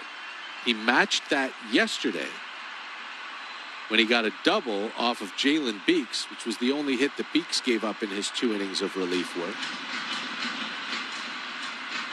But again, the Blue Jays would love to not have to platoon Shaw. They certainly could with an Espinal or with a Brandon Drury when he's ready to go. Well, really, even with Rowdy Tellez, who hit lefties almost as well as he hit righties last year. But Shaw's going to he's going to get an opportunity. And he's going to have to get the job done every once in a while because, again, we keep saying it. It's a 60-game sprint. You cannot let guys take too much time to work things out. He's in a hole 0-2 with Biggio at second. And there he goes. And Yarbrough steps off. Throw to second is dropped by Willy Adames. Wow, did the Blue Jays catch a break there. Kevin Biggio trying to pick the pocket of Ryan Yarbrough, but you heard the yelling from the infield, and Yarbrough was able to step off and wait and wait and wait as Biggio was hung up, but his throw to Adames was dropped by the shortstop at second base, and Kevin's back safe. Biggio is going for the plunge while Adames was trying to backpedal and get closer to the bag and then could not extend far enough to get that ball to hit the pocket of the glove. It went right off it. 0-2 pitch is a high fastball, 1-2. If Adames just holds his ground or squares up to receive that throw, he can just slap the tag right down on the backside of Cavan Biggio and get the out. Because he would not have gotten back to the bag before the tag. No, he had lots of time to get him. We don't see anything up on the scoreboard to give an error there, so they're just going to call that no play. 1-2 is in the dirt. Blocked by Perez, and it's 2-2. Yesterday, the Blue Jays were wearing little black and white patches that said United for Change and Black Lives Matter with the MLB logo. They were stickers. Today, they are not. That was an opening day thing. The only patch now on the Blue Jays uniform is that black circle with the white number 1 in the split numbering to honor the memory of Tony Fernandez. And that will be there all year.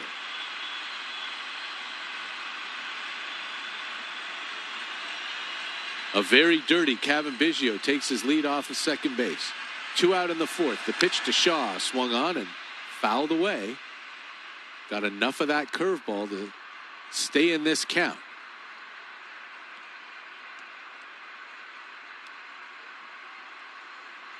It's 0-0. Blue Jays in Tampa Bay. Second game of this 60-game season as the scoreboard says loud, louder, louder for the nobody in the seats.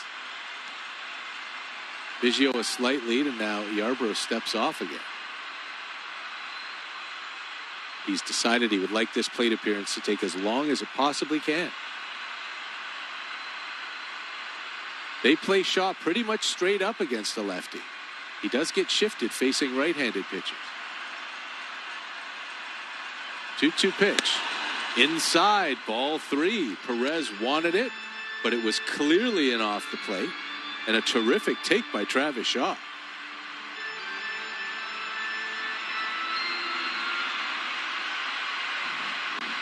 This is the first time the Blue Jays have had a runner in scoring position in this game.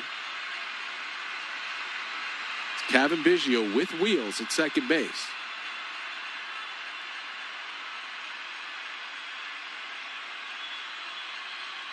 Here's a full count pitch. It's low, ball 4 in the dirt. Perez has to get down and block it to keep Biggio at second. And Travis Shaw, with a terrific plate appearance against the left-handed pitcher, passes the baton to Randall Grichuk. The result is terrific. That was an uncomfortable at bat where Travis Shaw had to absolutely battle to earn an opportunity to stay at first base. I don't think we'll ever see him comfortable against a lefty. It just hasn't been the deal with his career. But if he can get on at a reasonable clip, 30% of the time, might be worth keeping him in there. Here's Grichuk. First pitch to him is a little check swing foul straight down, and then I think it hit the bat twice and went back towards the backstop. Strike 1. Yarbrough now up at 50 pitches after pretty much sailing through the first 3 innings.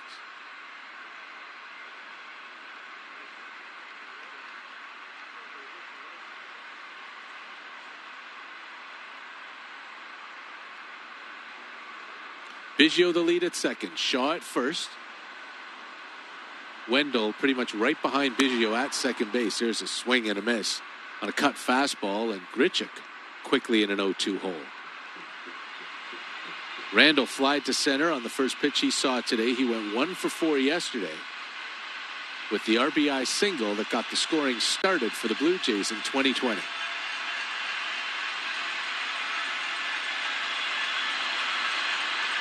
Tall lefty Yarbrough comes set on the mound. Here's the pitch in the dirt. And Grichuk lets the changeup go for ball 1.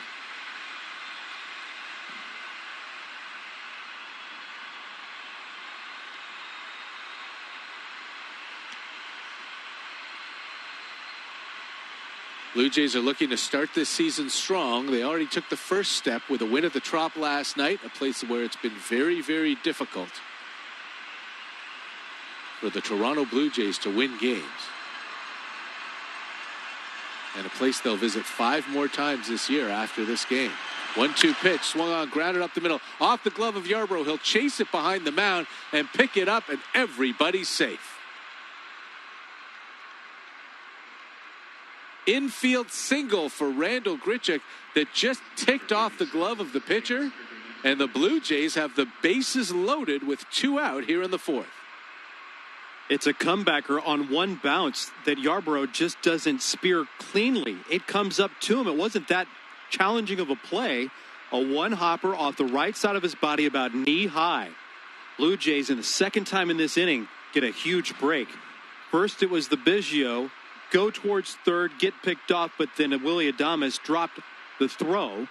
And on this comebacker, Yarbrough can't field his position, and a massive opportunity here with 2 down for Teoscar Hernandez. Yep, if Yarbrough was 6'3" instead of 6'5", this inning is over.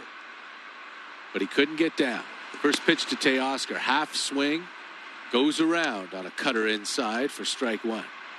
This inning should have been over twice, and we'll see if the Blue Jays can be opportunistic. Biggio's at third, Travis Shaw at second, Randall Grichuk at first. Last night, the Blue Jays had the bases loaded in the 4th, but with nobody out, and scored all 3 of those runs. Here's the 0-1. Swung on and hit in the air. Left center field. Backing up is Kiermaier, a step before the track. He makes the catch, and the inning is over. So it gets hairy for the Rays, but the Blue Jays can't cash on the Tampa Bay mistakes. And it's off to the bottom of the 4th. In a 0-0 game at the Trop. You're listening to Blue Jays Baseball, powered by Jack Links on the Sportsnet Radio Network. With a Stanley Fat Max tape measure in your toolbox, you have what you need when accuracy counts. The measure of a pro.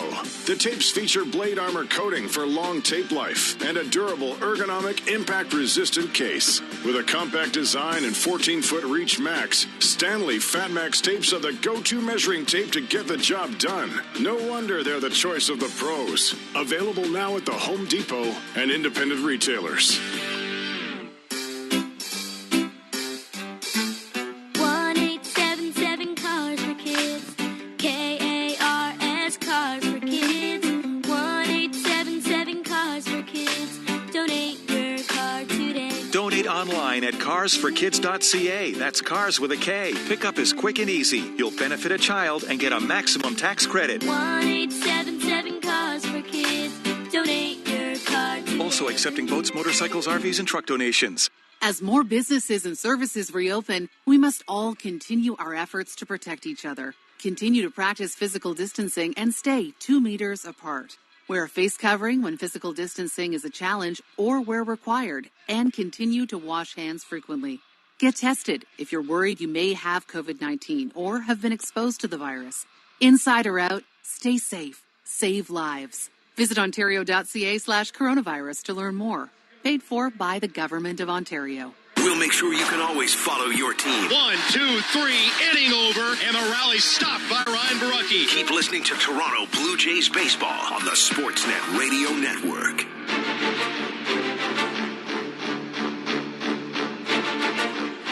Matt Shoemaker takes the mound in the 4th inning. He threw 12 pitches in the first, 15 in each of the second and third. He's retired 8 Tampa Bay Rays in a row in this 0-0 game. And he'll face the third baseman Yandy Diaz, who was the leadoff man against Hyunjin Ryu last night. And the first pitch to him is a fastball that sails outside for ball 1.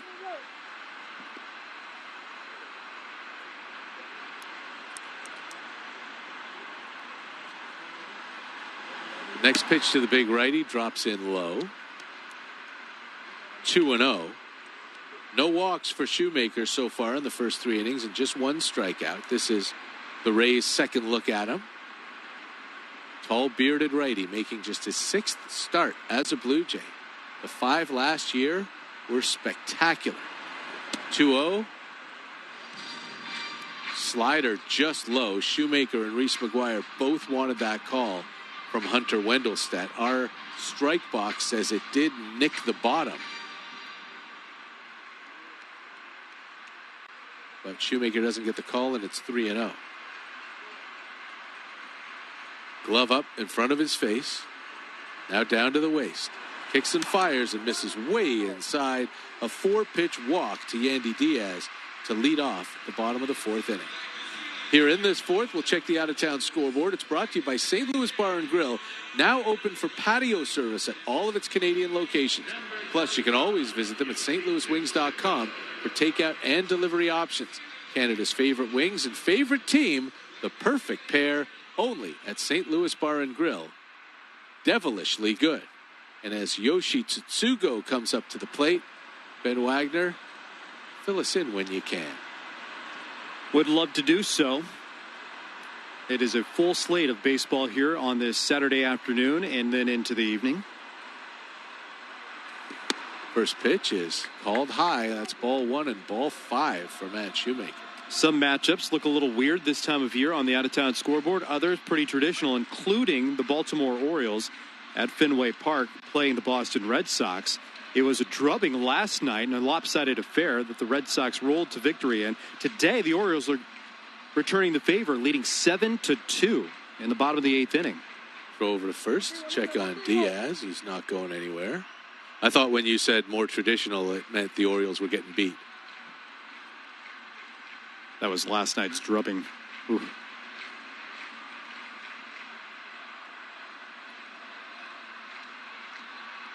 Tsutsugo, in his second big league game, he homered last night.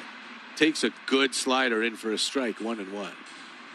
Showdown with a couple of Central Division teams in the Chicago White Sox and the Minnesota Twins. White Sox in front 6-3. That ball game plays out in the 6th. Middle of the 8th inning right now. The Brewers in the friendly confines, leading 8-3 over the Chicago Cubs.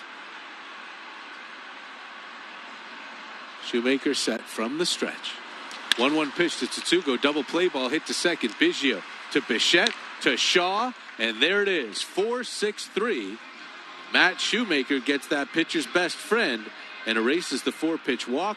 2 out now in the 4th. Tailor-made into the traditional layout that the Blue Jays had defensively against Tsutsugo. Not a lot of shifting at all, which is rare to see from this Toronto team. At any point now, the way that they have rolled out the defense, trying to use analytics to place their defenders in exact position, not even traditional. This was 4-6-3, old school. Now Joey Wendell swings at the first pitch and fouls it away. Wendell goes barehanded at the plate. Old school, no batting gloves. Waving that wand around from the left-handed batter's box. One other matchup we'll watch later on tonight because it's the next opponent for the Blue Jays. In Washington, D.C., the Nationals will host the New York Yankees. James Paxton throws for New York. Swing a ground ball to first. Shaw's got it. Flip it to Shoemaker. Step on the bag. And just like that, the inning is over. Matt Shoemaker issues a 4-pitch walk to start the inning, but gets out of it with no problems at all. Through 4 with Ben Wagner coming up for the 5th. It's 0-0. Blue Jays and Rays in Tampa Bay. Well, not actually in the Bay, in St. Petersburg. You're listening to Blue Jays Baseball, powered by Jack Links on the Sportsnet Radio Network. And we're back at the kitchen cupboard. Just as bare as it was last inning, that'll teach you to stock up on Jack Links beef jerky. Jack Links. Feed your wild side. Hi, let me explain how to shop for an all-new Subaru. Get a pen and paper to write this down. Go online, underline that, and stick it on your fridge. Because when you search for an all-new Subaru, they'll help you in all new ways, especially if you're a newbie. Connect online or one-on-one for everything you need. Your local Subaru dealer has your back with great finance rates, whatever they are. Hashtag crushing it. Find all new ways to safely shop at your Subaru dealer with rates from 0.5%. At Rogers, we believe that we can all make more possible. More for our communities, more for our country. It's why in our 60th anniversary year, Rogers is doubling down on our partnerships with Food Banks Canada, Women's Shelters, Big Brothers Big Sisters, and many other community groups. To make more hope possible, and a better Canada possible. Because we don't want to get back to normal. We want to get back to better than normal. Learn more at rogers.com/the60project. And here comes the big bopper, Jack Links. Not the fastest runner, but boy, can he crush it. Try Jack Links jumbo bags of beef jerky. Jack Links. Feed your wild side. This is Toronto Blue Jays baseball. He pulls up because that ball's going to go. A 2-run home run for Derek Fisher. On Sportsnet 590 The Fan.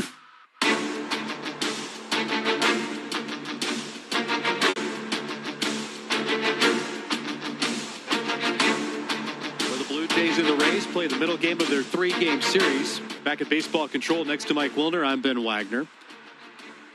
Blue Jays and Rays have no score.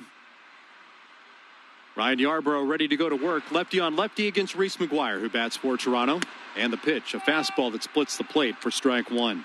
Reese starting an inning for the second time. Bounced out 3-1, opening up the third. His second trip of the afternoon. 8-9-1 coming up for Toronto. Yarbrough deals, and a fastball bounced past the right side of the mound, circled by Wendell, double clutch, and a throw on the money at first base for the first out. Blue Jays had their best opportunity to score last inning in the fourth with the bases loaded. With 2 down, Randall Grichuk had an infield single that glanced off the glove of Yarbrough. But Teoscar Hernandez popped up in the very next at bat, and the Blue Jays left the bases loaded. Overall today, leaving on 4.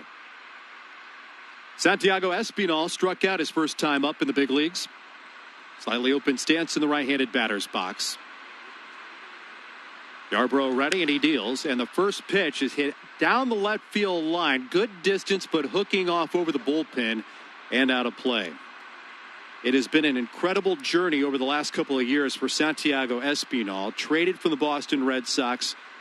And that trade went down with Steve Pearce going to Boston. But Espinal, the return piece because of a relationship that Steve Sanders had when he was working with the Red Sox and knowing about the promise of Espinal as a position player and the versatility that he thought would lay perfectly in what the Blue Jays were trying to do in player development in the minor leagues. Swing and a miss at a changeup. In the hole 0-2 for Espinal. Added to the 40-man roster this past offseason. It was a season of turbulence. His mother was diagnosed with cancer, and in December, Ingrid, at 52 years of age, passed away. The pitch down and away, missing with another changeup, and it's 1 ball and 2 strikes. Last season, Santiago wanted nothing more than just to be by his mother's side, and she basically denied him. Said, continue to chase your dream. I'll be fine. I will see you in the offseason. So in the beginning of September, after the minor league campaign came to a close, he rushed back to be at his mother's side for her final few months. A 1-2 pitch. In the air, down the right field line, twisting off near the bullpen, at the line, near the wall. There's Margot to handle the fly ball down the line on the fair side of the chalk. Twisting and turning and fighting that ball as it was slicing away. Margot got into some dangerous territory with the retaining wall, angling back in towards the pole, but he navigated it perfectly and holds Espinal's fly ball for the second out. Tough play for Margot, too, in this ballpark that he's not used to. Remember, he's a new Ray, so the only time he's been at the Trop is for their summer camp workouts. And in that corner, the wall gets low. There's a bullpen to navigate. Really nice play for him. 2 up and 2 down for Bo Bichette. He's 0 for 2 in the ball game. The pitch down the middle with a changeup taken for strike 1. Espinal would have preferred less of a really nice play and got his first big league hit. First extra base hit. Absolutely. Might have even been a triple. No runs, 3 hits, no errors. No runs, 2 hits, no errors for the Rays. Pitch to Bo. Popped out of play down the right side. No balls and 2 strikes on Bichette. This inning stacks up with a couple of former roommates. Santiago Espinal lived with Bo Bichette, along with Forrest Wall, who is part of the player pool, and is now setting up shop in Buffalo, New York, and then likely to be shipped to Rochester, where the taxi squad will work when the Blue Jays finally arrive to Salem Field to open up the home portion of the regular season. Bo stares out. The lefty Yarbrough comes home, and the pitch is bounding its way down to third. Scooped on a short hop by Yandy Diaz. Fired across the first in time. Bichette's retired, and the Blue Jays are done 1-2-3. 4.5 in the books at St. Petersburg. Still no score between the Blue Jays and the Rays. You're listening to Blue Jays Baseball, powered by Jack Links on the Sportsnet Radio Network. Have your long-term disability benefits been denied? Hi, I'm Wendy Sokoloff, and you know me from Sokoloff Lawyers. Don't let the insurance company keep you on the injured reserve. If your insurance company has denied your long-term disability claim, contact us for a free consultation. Let Sokoloff Lawyers get your long-term disability benefits back and get you back into the game. Don't put it off. Call Sokoloff, 416-966-HURT, or visit areyouhurt.ca. Don't put it off. Call Sokoloff. Get back on the road this summer at Mazda of Toronto. Ontario's #1 Mazda volume dealer is open for business with new safety measures in place for your comfort and convenience. Check out the Mazda 3, winner of the World Car Design of the Year and AJAC Car of the Year, plus the award-winning SUV series CX-3, CX-5, CX-9, and the all-new CX-30. I'm George Epitopoulos from Mazda of Toronto. Come in and find out why we're #1. We're on Yonge, just south of Steeles. See MazdaToronto.com. When you're bothered by your mobile company, you're bothered by everything. Like Jessie and her boyfriend Aaron. Aaron's mindless humming was starting to get to Jessie. His mindless humming was starting to get to me. Me too, Jessie. But since switching to public mobile, where there's rewards that lower her phone bill, Jessie is now free to feel the love again. No contracts, no commitments, and no hidden fees. Save more at publicmobile.ca. This is Toronto Blue Jays baseball. Straight away center field. That ball is going to go a long, long way. On Sportsnet 590 The Fan.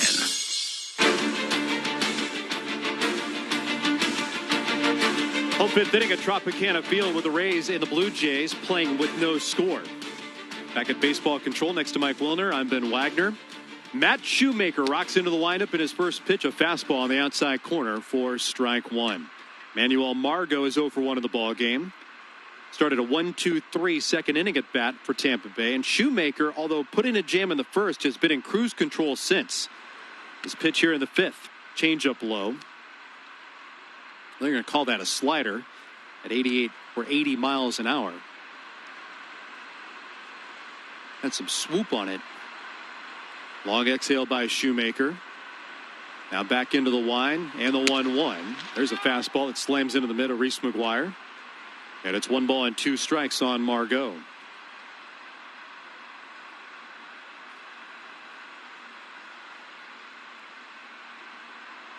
Not a lot of offense in this ball game. Good pitching. Shoemaker deals. And a swing and a miss. Chase the slider, diving low and away. Margot goes down flailing. A second strikeout for Shoemaker this afternoon. Jays Care has launched a virtual 50-50 mega draw for the first week of the regular season, and it continues to build the massive jackpot. Tonight, one Blue Jay fan in Ontario will win the draw's first early bird prize, a 2020 Honda Civic. Shoemaker back to work, a swing and a miss on an awkward cut by Kevin Kiermaier. He's in the hole 0-1. Did you say tonight? Tonight. Because I have not got my ticket yet. Tonight is the night. You want a brand new car? The 0-1. Hit in the air. Down to left field and touched pretty well. Backing up Gurriel at the wall. He reaches up and he makes the catch. And they're now 2 down. So, yeah, Jays Care with the virtual 50-50 mega draw have a couple of early bird prizes. Tonight, the winner is drawn for the 2020 Honda Civic. Get your tickets online right now for your chance to win the car and a grand prize rolling jackpot, which is currently standing at an eye-popping $419,000. And I'm watching it climb live right here on the computer screen, too. Don't miss out. Go to bluejays.com/5050 for tickets. Matt Shoemaker to Willie Adames, who looks at the first pitch over for strike one. If I can't buy mine between innings, can you handle the 7th for me while I take care of that? Pitch by Shoemaker. A splitter falls in for a called strike. Quickly 0-2 over Adames. By the way, that was a really nice catch by Lourdes Gurriel Jr. You don't expect Kevin Kiermaier to have that much power the other way, and he just kept going and going and had to pick it off the wall at the last second. And again, Lourdes, we talked about how he hasn't hit in a while.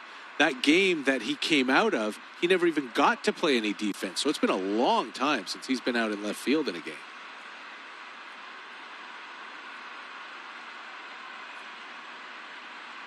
The kick and the pitch. Low and away. Ball and 2 strikes on Willy Adames. Mike, on the St. Louis Bar and Grill out-of-town scoreboard, we see some fodder about a former Blue Jay. Yeah, we do. At Wrigley Field. A couple of former Blue Jays, but it's Justin Smoke who's gone deep in the game. Pitch by Shoemaker. A swing and a miss by Adames. Another 1-2-3 frame turned in by Matt Shoemaker.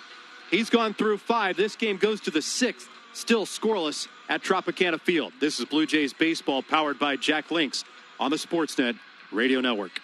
And we're back at Wagner Field with the Birds taking on the Squirrels. There's a pinch runner in the game, Bobby Bushytail, and Jay Bird is checking him out. Oh, there he goes. He slides into the feeder, claws up to steal the bird seeds. That was nasty. Now there's a major squabble on the field.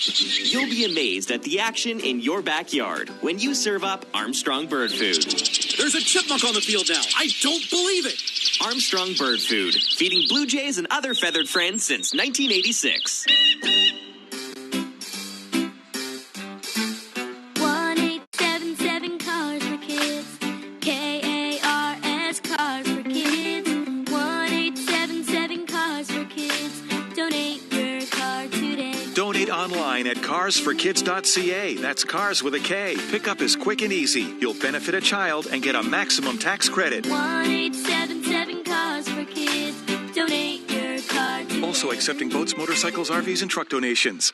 As more businesses and services reopen, we must all continue our efforts to protect each other. Continue to practice physical distancing and stay 2 meters apart. Wear a face covering when physical distancing is a challenge or where required, and continue to wash hands frequently. Get tested if you're worried you may have COVID-19 or have been exposed to the virus. Inside or out, stay safe. Save lives. Visit ontario.ca/coronavirus to learn more. Paid for by the Government of Ontario. Hola, yo soy Charlie Montoyo y ustedes están escuchando a los Blue Jays Baseball en la emisora de radio Sportsnet.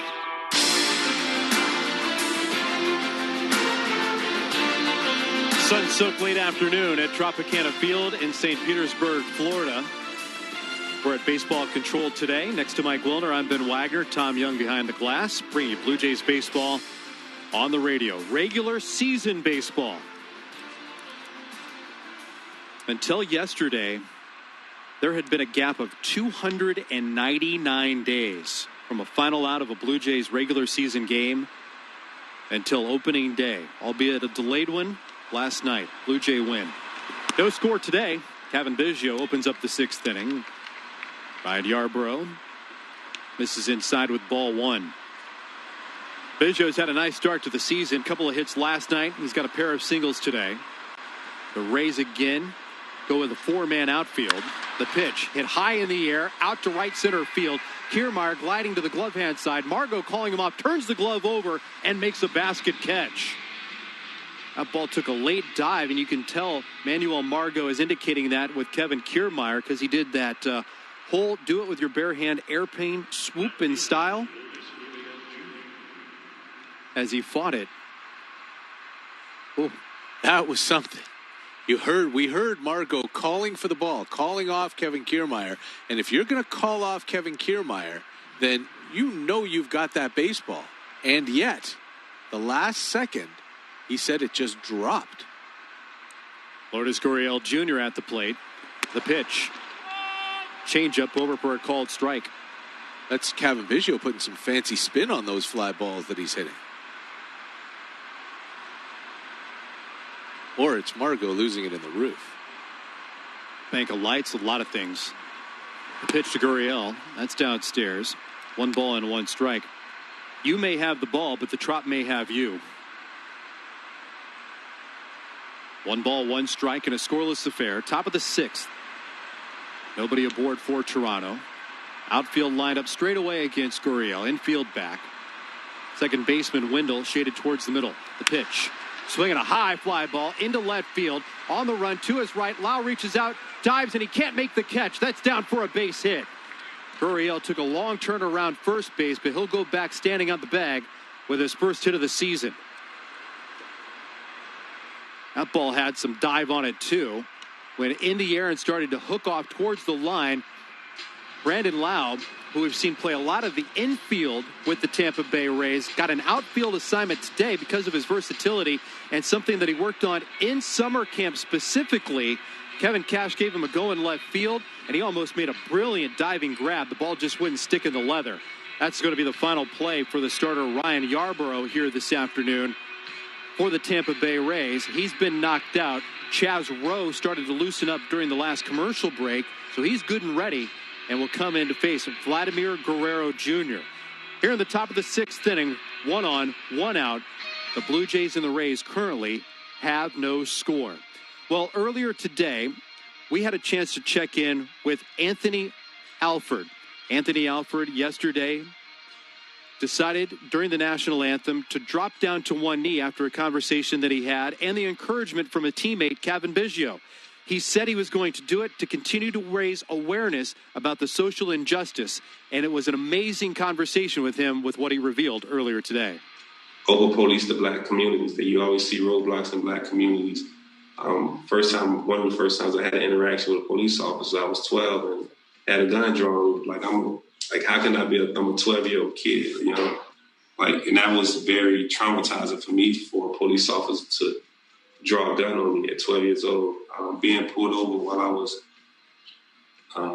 driving back from a college visit, just so police can just search my car for no apparent reason. Just don't tell us why you pull us over. Just take advantage of 3 teenage kids in the car. Things like that happen all the time, you know. It's really not fair because nobody really deserves that. So there's Anthony Alford and some raw emotion there from him as the media wanted to talk to him after he knelt yesterday along with Kevin Biggio, Vladimir Guerrero Jr. during the national anthems in support of the Black Lives Matter movement. And he was asked just to give us some examples of personal stuff from his life. And you heard it right there, Ben. First interaction with a police officer, he was 12, and the police officer pulled a gun on him. An incredible moment we lived with Anthony Alford earlier today. You could hear the voice quiver when he was reliving the moment and telling us about the personal interaction.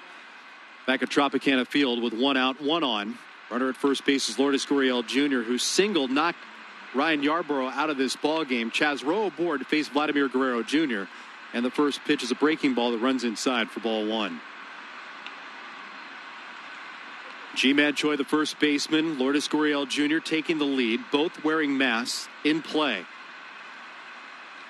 The pitch to Vladdy. Changeup missed outside. Anthony was asked if he would continue to kneel for the anthem. He knows that doesn't go over well with a lot of people. He said he wasn't sure whether he would do it all season. He did not kneel today. Former Blue Jay Aaron Loop is loosening up in the Tampa Bay bullpen. Pitch to Vladdy. Chopped off foul at the plate. Strike 1 in the at-bat on Guerrero after getting in front, 2 balls and no strikes. And Anthony did have a really good analogy when he talked about people who hear Black Lives Matter and respond with all lives matter. And the truth of the matter is, yes, of course, all lives matter. Everyone believes all lives matter. Everyone in the Black Lives Matter movement believes that all lives matter. The 2-1 pitch to Guerrero spins up and in and nearly dots Guerrero on the shoulder, but he's able to spin out of the way. But Anthony said, it's like if after 9/11, someone expressed concern about the World Trade Center being bombed and about those buildings going down, and the person he was talking to answered with, all buildings matter. 3 balls and a strike on Guerrero. And the pitch by Rowe. Line foul towards the bullpen on the right side. That scatters a couple of Tampa Bay Rays. 3 balls and 2 strikes. Book still open on the Tampa starter, Ryan Yarbrough, who went through 5 1/3. The runner at first belonging to him. He pitched a 4-hit shutout to this point with a walk and a strikeout.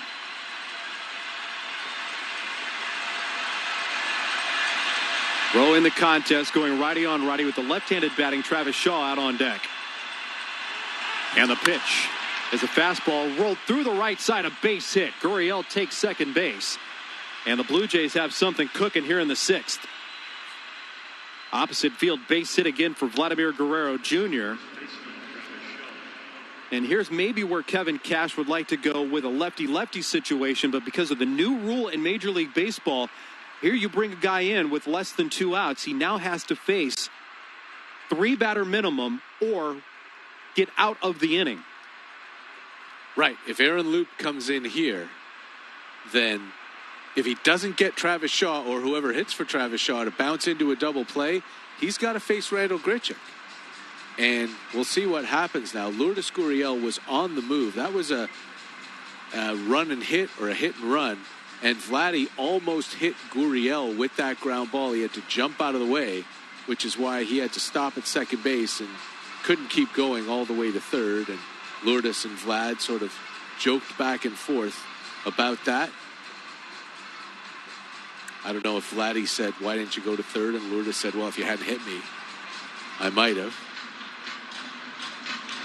So the pitching coach comes out for a chat and then leaves. And that means that Chaz Rowe has to stay in to face Travis Shaw.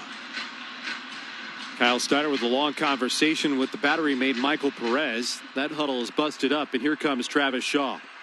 And maybe, Ben, it's because tonight Charlie Montoyo stacked a couple of righties behind Shaw instead of going right, left, all the way down. The left-handed batting Shaw waits. Rowe's first pitch is hit down the right field line, but it hooked off into the second deck of seats at Tropicana Field, with these two squaring off for the first time in their careers.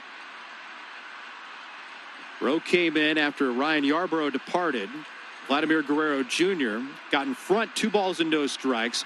Rowe then evened the count at 2-2. Missed with the 2-2 pitch and the 3-2 put in play by Guerrero to the opposite field for a base hit. Now runners on at first and second with the game looking for its first score. And Shaw uses a pitching wedge and drives another toss out of play down the right side.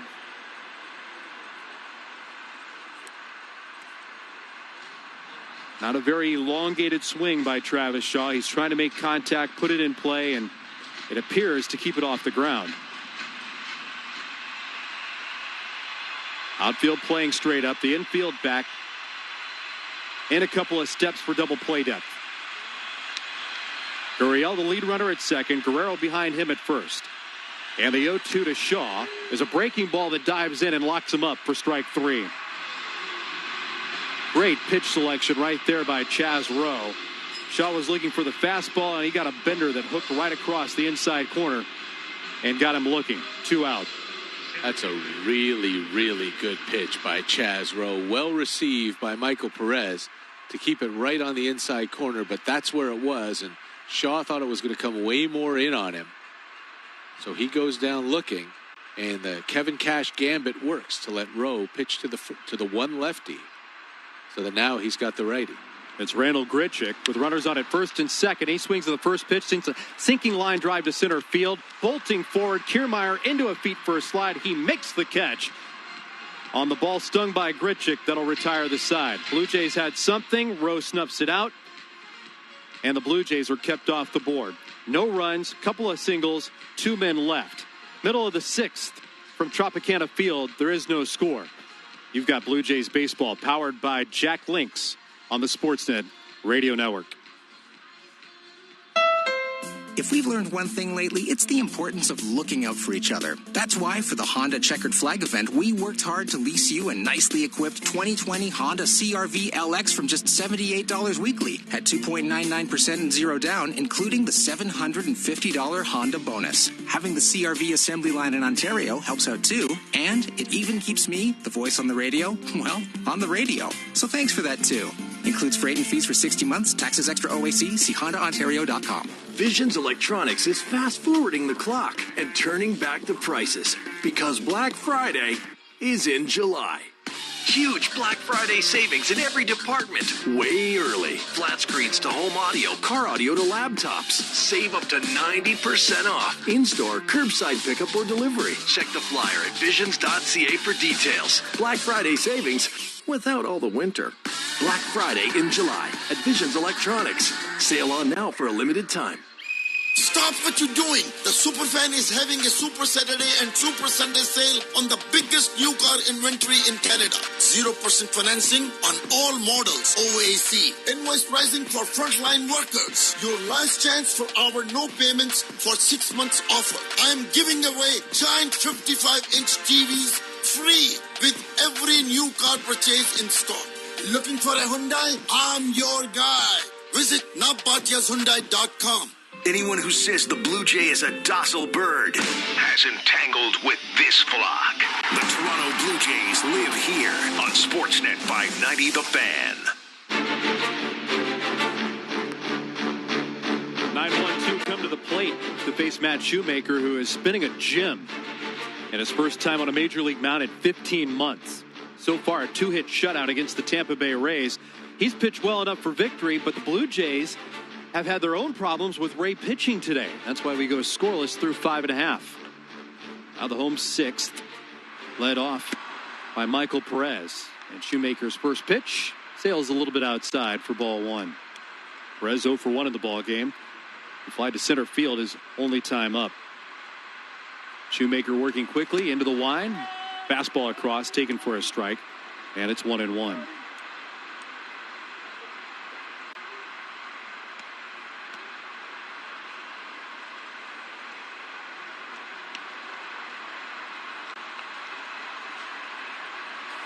The pitch, fastball high. 2 balls and 1 strike. Shoemaker has not had a lot of traffic on the bases since the first inning. He issued a 4-pitch leadoff walk in the 4th inning, but then got Tutsugo to bounce into a tailor-made 4-6-3 double play. Shoemaker has faced the minimum since a Yandy Diaz single in the first. Missed again to even the count at 2 balls and 2 strikes. This is really reminiscent of his performance last year as a Blue Jay. .57 ERA over 5 starts. The 2-2 down in the dirt. Was what we hoped was the real Matt Shoemaker. I mean, not that he's going to throw to an ERA of 150, but it's reliable, top of the rotation type of an arm. 3-2. That's hit high and deep down the right field line, but it's twisting, and landing foul. Download the MLB Ballpark app for free and play Pick 3. Select 3 Blue Jay players from the starting lineup and earn points based on their performance during the game. A fan with the highest point total at the end of the game has a chance to win an autographed Blue Jay item. Download MLB's Ballpark app today. Visit bluejays.com/ballpark app. A 3-2 rolled outside first foul. Count stays full on the number 9 hitting Michael Perez. On the shuttle a lot last year in between Durham and Tampa Bay. 3 different stints in the big leagues. Hit 13 home runs in AAA last year. Left-handed hitter. Shoemaker kicks and comes home and misses low with ball 4. Second walk of the afternoon issued by Shoemaker, and they both have started at bats for Tampa Bay. This free pass turns the card over for G-Man Choi. G-Man in the leadoff slot today. 0 for 2.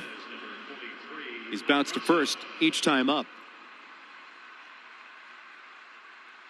Rays have gone with a pinch runner at first base. Lifting the backstop, Michael Perez out of the contest. Shoemaker looks in at the heavy-hitting G-Man Choi. The pitch to him. Fastball on the outside corner, a called strike. Kevin Cash was asked about G-Man Choi in the leadoff slot, and somebody quipped in the media pool, will he have the green light?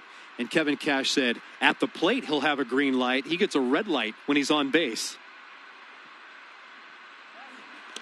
Check on the runner over at first. And going back with a hands first dive. Runner is safe. That's Mike Brasso, the pinch runner. Another quick move towards first base, and Brasso dashes back. Brasso's not a burner by any means, but he's faster than Michael Perez. And with a new runner in there, Shoemaker wants to keep him honest.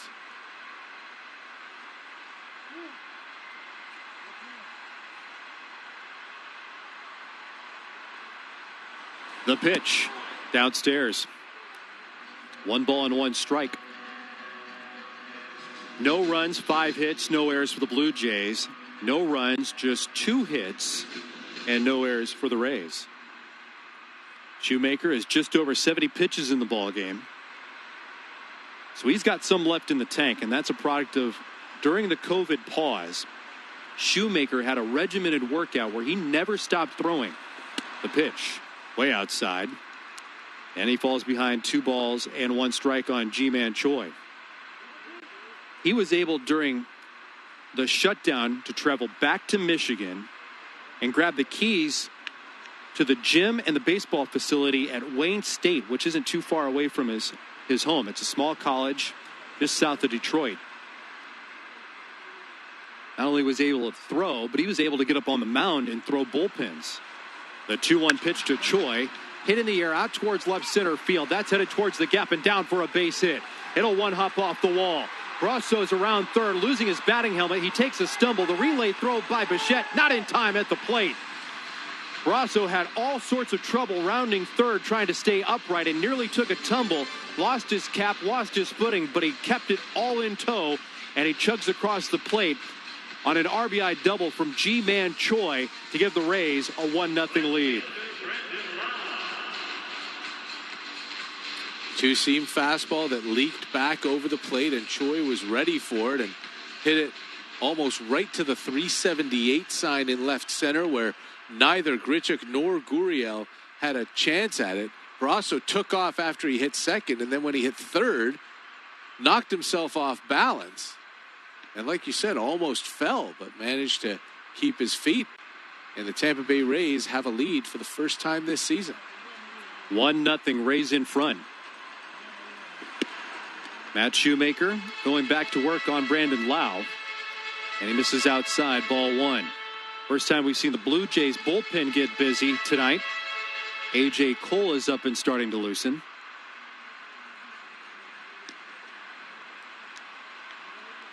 This was one of the options that Charlie Montoyo had talked about in his media session before the ball game today. Shoemaker throws a fastball in the top part of the zone, a called strike, evening the count on Lau. These are the sorts of games, sorry, Ben, that I was hoping we wouldn't have to worry about with the Blue Jays this year with this offense. We've seen it too many times in the past where the starting pitcher just throws a whale of a game but gets no support at all. And that's what's happened today. It's been a really well-pitched ball game on both sides. 1-0 Tampa Bay. The pitch to Lau. Dives down and in. 2 balls and 1 strike. A.J. Cole, Sam Gaviglio, those are the top options in the mind for Charlie Montoyo, because he used Ken Giles to close out the victory last night. He had a high leverage situation that he used Jordan Romano for. Rafael Dolis used a ton of pitches, so he's unavailable today. And Anthony Bass went an inning in the third. The pitch by Shoemaker. Flipped the outside corner for Hunter Wonderstadt. That's a called strike, and it's 2-2. And the Rays did not use Nick Anderson and Diego Castillo, perhaps their 2 biggest arms at the back of that bullpen. They've got Pete Fairbanks warming up right now. 2 balls, 2 strikes. Rays batting in the 6th. They've taken a 1-0 lead. Runner at second, nobody out. The pitch to Lau. Swing and a miss. He's down swinging. A strikeout for Shoemaker. Gets 1 down here in this 6th. I was talking about Matt Shoemaker and his ability to continue to throw. He was like a first kid in his first very first Major League camp when we saw him in Dunedin, Florida in February and then through March. Nobody was more excited to be around the ball club and able to contribute like Matt Shoemaker. He never left the ball club, but he was contributing in other ways after his season-ending ACL injury last April. There for counsel, there for encouragement, there to root. First pitch swing, Yandy Diaz rolls it right to the shortstop, Bo Bichette. He juggles it, leaves it on the turf, recovers, fires to first in time to get Diaz. There's the second out. Dangerous play. Yandy Diaz isn't that fast, and that's the benefit for Bo Bichette, who left another ball on the turf. It was hit right at him, and sharply right at him, only helping him recover on this play. Yeah, yesterday he had to come in and try to circle the ball, and he left it on the turf. This time, like you said, right at him, 2 steps to it, and he just booted it. But with Diaz's speed, he had time to turn around, pick it up, and make a good, strong throw to first base. And keep G-Man Choi at second. Now 2 down in the inning for Yoshi Tsutsugo. He's 0 for 2, popping to the shortstop, and he hit into a double play. Left-handed hitter with the arms extended away from the chest, fluttering the back left elbow ever so slightly. The pitch, a knuckle curve that sails out and away. That's ball 1 on Tsutsugo. During the COVID pause while Shoemaker was back in Michigan, he recruited a college freshman, Kyle Ray, to be his honorary bullpen catcher. They were workout partners. They'd play catch. He'd catch the bullpens. As Tsutsugo swings and a line drives, played on a short hop by the diving first baseman Travis Shaw from his backside, throws to first in time to get the out. Travis Shaw keeps this a 1-0 score with a tremendous diving play at first base as he retires Tsutsugo and the Tampa Bay Rays. But the Rays are on the board through 6, leading 1-0. Mike Wilner's play-by-play on the other side of the break. This is Blue Jays baseball powered by Jack Links on the Sportsnet Radio Network.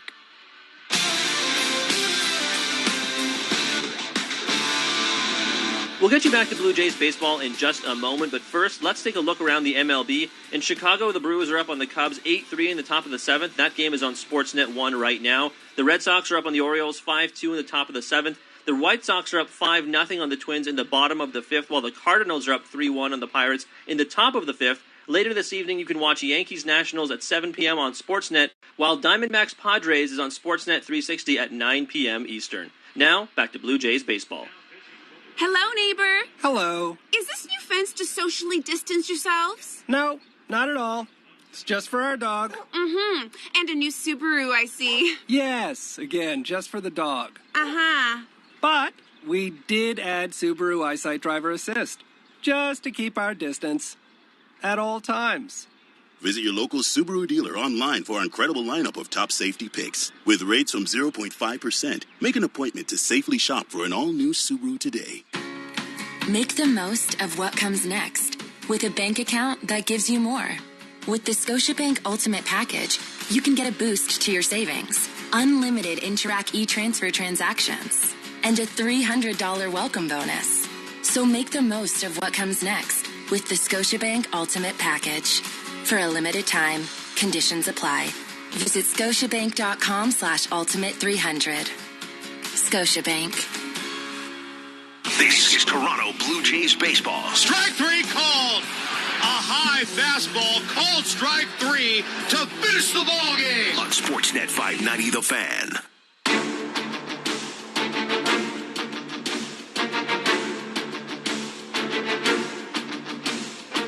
The Tampa Bay Rays lead the Blue Jays 1-0 as they move to the 7th inning at Tropicana Field in St. Petersburg, and it's the third pitcher of the afternoon.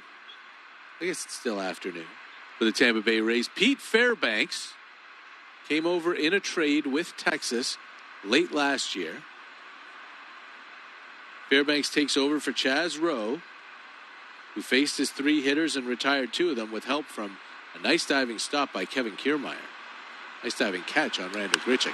Now Oscar Hernandez leads off and pops a first pitch foul out of play. 1 run on 3 hits and no errors for Tampa Bay. No runs on 5 hits and no errors for the Blue Jays. With Fairbanks, a new catcher comes in as well. It's Mike Zunino, because Mike Brasso ran for the starting catcher, Michael Perez, and has scored the game's only run. Came in on a double by G-Man Choi. Teoscar takes a breaking ball away. On the corner, and it's 0-2.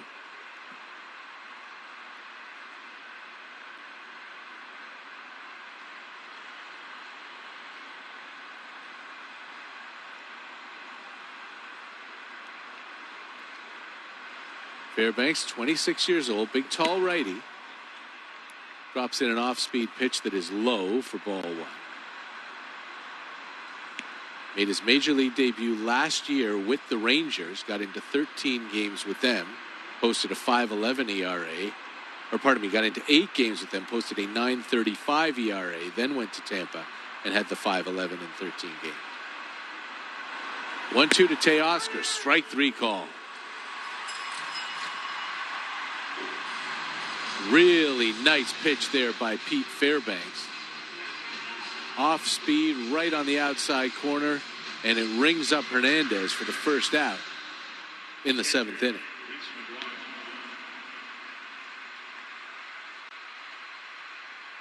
That'll bring Reese McGuire to the plate.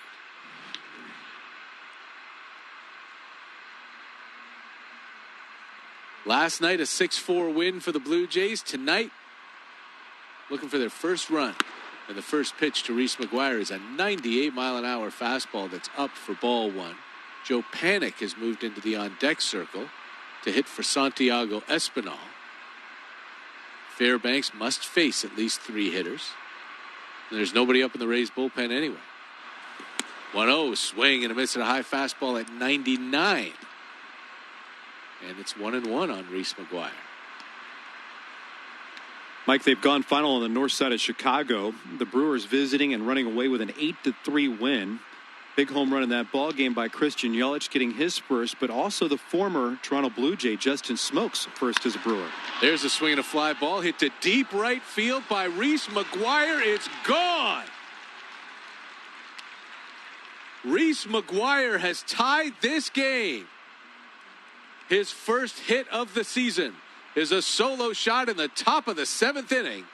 And it's 1-1 Blue Jays and Rays. And Reese McGuire just continues to hit in the big leagues far better than he ever did in the minors. He got a spinning slider in the center part of the plate. Scream and hit me, the leg kick, the full extension for McGuire, and the connection to tie this ball game. Wow. It was sitting dead red, and he did not miss. About 7 rows up into the seats in right. Now here's Joe Panik's Blue Jays debut. And he swings through a high fastball at 98 miles an hour. Panik, a long-time San Francisco Giant, finished up last year with the New York Mets. Pinch hitting for Santiago Espinal, who went 0 for 2 in his Major League debut. Left-handed hitter. 0-1 is popped up. Back of the plate, it'll get out of play. And Fairbanks, just like he did with Reese McGuire, gets ahead 0-2 on a 98 and a 99 mile an hour fastball. Don't think he's going to come back with a slider again here. It's a blown save for Pete Fairbanks, even here in the 7th inning. Now Sam Gaviglio gets up in the Jays bullpen, joining A.J. Cole as Panik fouls off that heater. It's still 0-2. Another peek at the St. Louis Bar and Grill out-of-town scoreboard. Home run heaven on the south side of Chicago as well, but this time favoring the home team, where the White Sox have a 10-3 lead in the middle of the 8th inning over a team that hit more home runs than any other team in Major League history, the Minnesota Twins. Panik swings and misses at a pitch in the dirt. It gets away for a second, but Zunino picks it up and tags him. And there's the second out. And Bo Bichette will come to the plate in a 1-1 tie here in the 7th inning. Nelson Cruz hits the lone home run for the Twins in that ball game. Edwin Encarnacion, Eloy Jimenez, James McCann, and Leori Garcia hitting 2 home runs for Garcia. Bichette 0 for 3 with 3 ground ball outs. First pitch, Bender is in for a strike, 0-1. Looking at that box score in Chicago, the White Sox started the lefty Dallas Keuchel, so Luis Arias did not start for Minnesota. He is my pick, Ben, this year to hit 400. 0-1 is up and away with a fastball 1-1. Went 2 for 4 last night, so off to a good start. But fantastic bat-to-ball guy who almost never strikes out. Somebody's going to hit 400 this year. And I think it's going to be Luis Arias of the Minnesota Twins. 1-1 to Bo. Way high with a fastball. Whole new ball game here. The Blue Jays and Rays are tied 1-1. Tampa going ahead in the bottom of the 6th on the RBI double by Ji-Man Choi. And the Blue Jays tying it up here in the 7th on the Reese McGuire homer. Now Bo Bichette trying to get into one, put his team on top against the very hard-throwing Fairbanks. Slider spins down and away, and Bo in a good hitter's count now, ahead 3-1. Nothing doing in the Tampa Bay bullpen. And A.J. Cole throwing in the Jays pen after we saw Sam Gaviglio rush down there and start to throw. 3-1 to Bo, half swing. Called a strike with a slider. It was there. And the count runs full.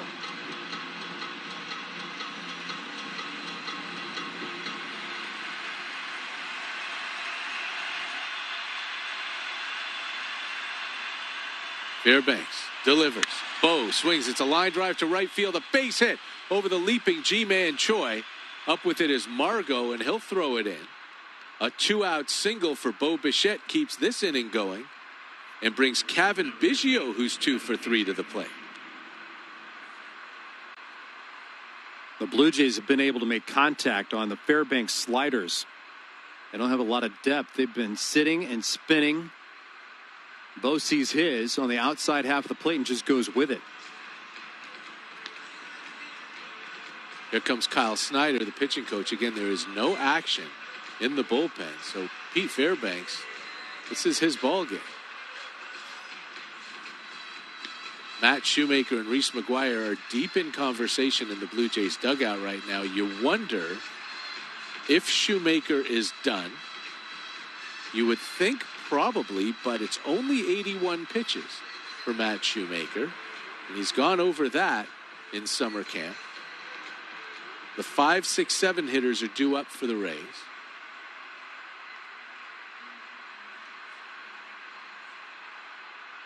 Now the closer, Nick Anderson, starts to get loose in the Tampa Bay bullpen.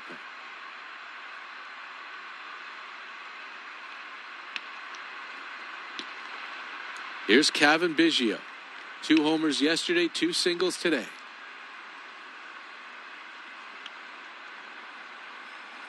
A toss over to first, just a little lob to keep Bo honest. With Bo Bichette on base, the Rays don't go with a straight 4-man infield. The third baseman, Yandy Diaz, is even with the bag at third and moved over to his left a little bit. Joey Wendell is in short right, and Willie Adama is pretty much right behind the bag at second. Another throw over to first.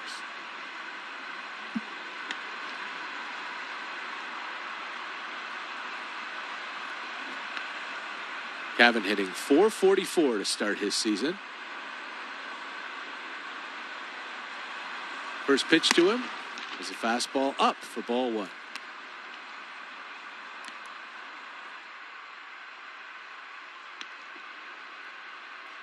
A run on 7 hits for the Blue Jays, a run on 3 hits for Tampa Bay, no errors on either side.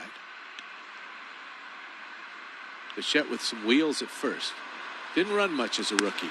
Pitch is high again as Fairbanks continues to fight the control of that fastball. The sliders haven't been pretty, but the fastballs haven't been on the plate. That's not a good combination.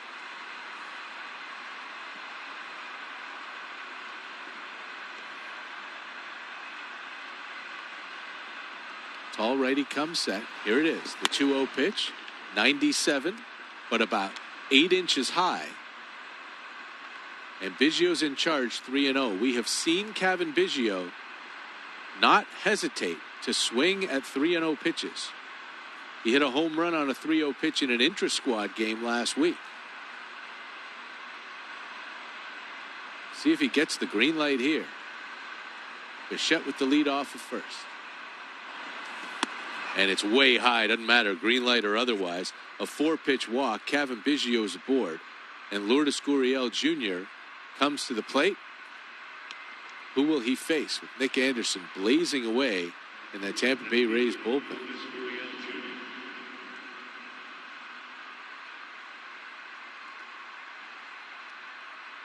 G-Man Choi, the first baseman, looking out towards the bullpen, and now Kevin Cash will come out, and we are going to have a pitching change. So Cash has seen enough from Fairbanks, strikes out a pair, but also gives up a walk, a homer, and a single, and he will leave with 2 men on for the fireballing Nick Anderson. You thought Fairbanks threw hard. Anderson throws just as hard with a lot more of an idea. And as we make that pitching change, let's have a look at our St. Louis Bar and Grill out-of-town scoreboard. Yes, let's talk about matchups tonight, shall we? We'll start first in Cleveland, where Mike Clevenger heads to the hill after Cleveland got a season-opening victory over the Kansas City Royals. Elsewhere, the Cincinnati Reds just getting started against the Detroit Tigers. We've got ball games that are currently in action as well on this full slate of Major League Baseball today, with a couple of finals that are starting to trickle in. They've gone final at Fenway Park, with the Baltimore Orioles have evened their record after getting drilled yesterday 13-2. They hand the Red Sox a 7-2 defeat today, despite Mitch Moreland's first home run of the season. Alex Cobb picks up the win for Baltimore. Mentioned the final earlier on the St. Louis Bar and Grill out-of-town scoreboard. The Milwaukee Brewers have an 8-3 win on the north side of Chicago. Justin Smoke, Christian Yelich, both with their first home runs in the victory for Milwaukee. Kyle Schwarber, his first home run for the Cubs. St. Louis is a 9-1 victor over the Pittsburgh Pirates today. Adam Wainwright gets the victory. He goes through 6 innings, a one earned run baseball today, and he struck out 5. Paul Goldschmidt went 2 for 5 with a home run and a ribby. That's the St. Louis Bar and Grill out-of-town scoreboard. For all the scores and stats, go to sportsnet.ca. Now the Blue Jays hope that they'll make a dent on that St. Louis Bar and Grill out-of-town scoreboard. It's only the second time in the history, the 43-season history of this team, that we've broadcast a game with them out of town. The first time was yesterday. We're at Baseball Control in Toronto, where we will be for the entirety of this season, wherever the Blue Jays play, be it Buffalo, Tampa, New York, Boston, Baltimore, Philly, Washington, Miami.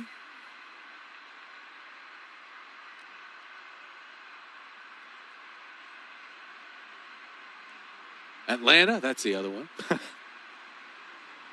Those are all the teams that the Blue Jays will face. All right, here's Nick Anderson, who was just phenomenal for the Tampa Bay Rays after they acquired him from the Marlins at the deadline last year.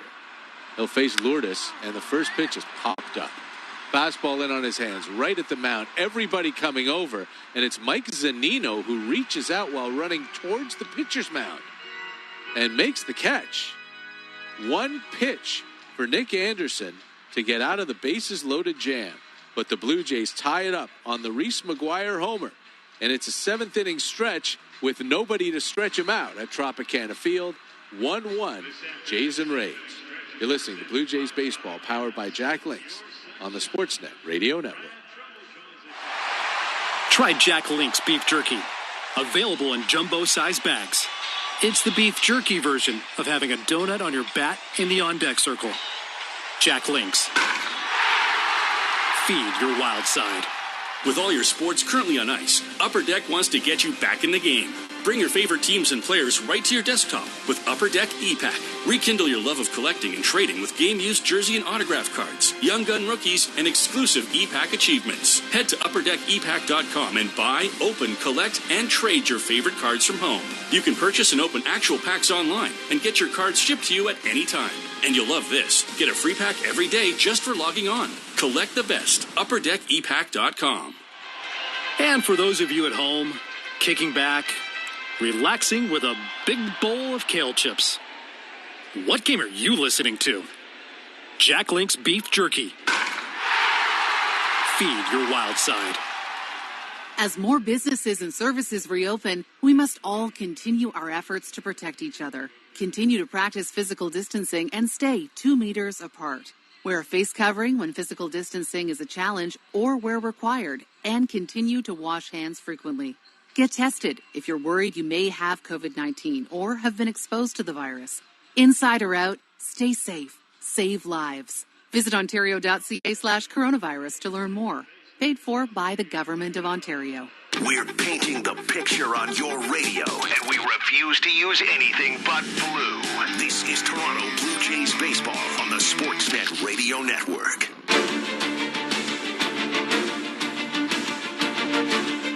New pitcher for the Blue Jays in the bottom of the 7th and a 1-1 tie with the Rays, and it's A.J. Cole making his Jays debut. And he misses down with a breaking ball with his first pitch to Joey Wendell. Joe Panik, who pinch hit for Santiago Espinal, stayed in the game at third base. It is his first major league appearance at third base.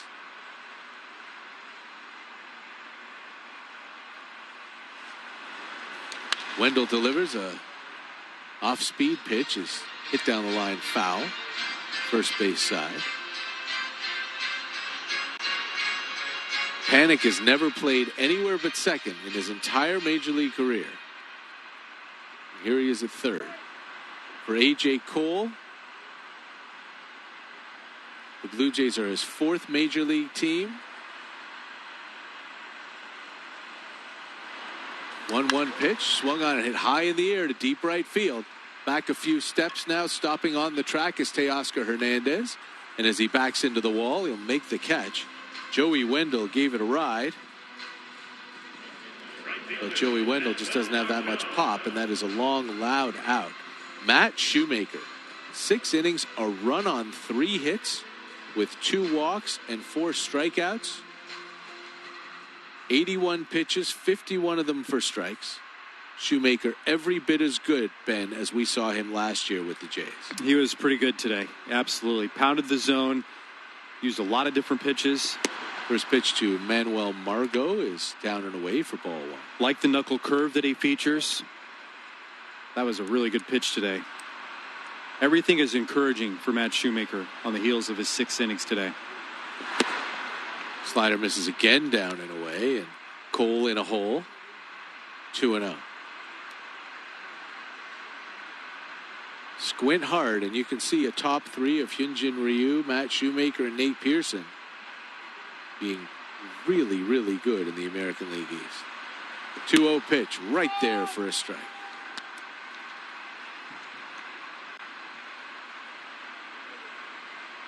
It's not been easy for the Blue Jays at Tropicana Field. Feels like no matter how good the Rays are, how bad the Jays are, or vice versa, Blue Jays just can't win there. There's a fly ball struck well to right field. Back again is Hernandez. Onto the track. He'll make the catch. 2 down. From 2007 to 2012, over those 6 seasons, the Blue Jays lost 17 consecutive series against the Tampa Bay Rays on the road. 16 of those were at the Trop. 1 of them was at Disney World in Orlando. 17 series losses in a row, and 19 out of 20. And that's the main reason why Blue Jays fans know this place as a house of horrors. Cole misses low with his first pitch to Kevin Kiermaier. AJ making his 80th major league appearance. 61st out of the bullpen. His 1-0 misses down and away.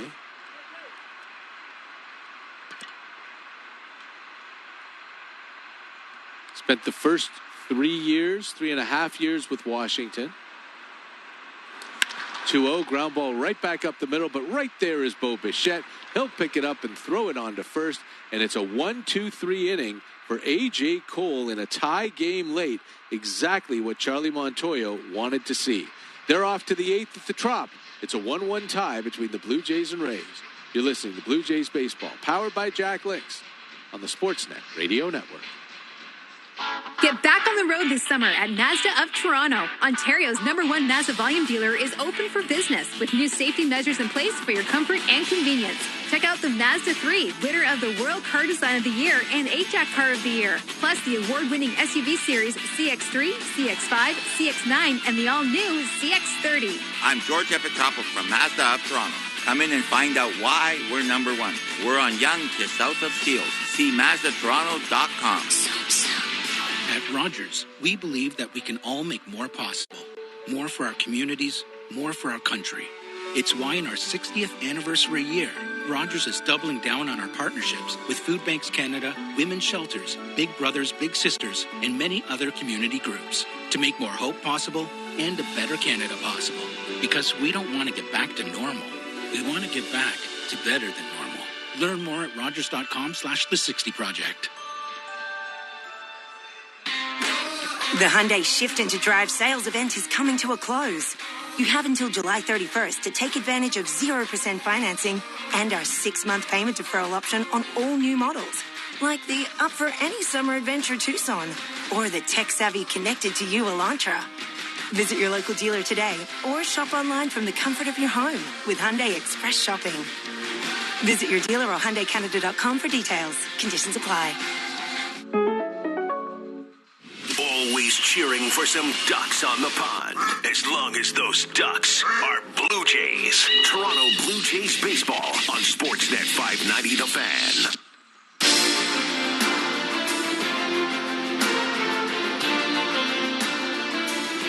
It's the 8th inning at Tropicana Field in St. Petersburg, Florida, and the Blue Jays, looking for a 2-0 start to this 60-game sprint of a season, are tied 1-1 with the Tampa Bay Rays. Nick Anderson has come on to pitch for Tampa Bay. Their closer here in the 8th in a tie game against the middle of the order. First he'll face is Vlad Jr., and he swings and fouls the first pitch off.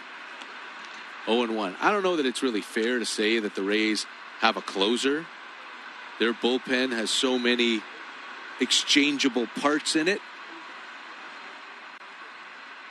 But Anderson's the guy who got the bulk of those late inning opportunities after he came over last year. That trade with Miami at the deadline. 0-1 to Vlad, swung on, fouled away. And it's 0-2.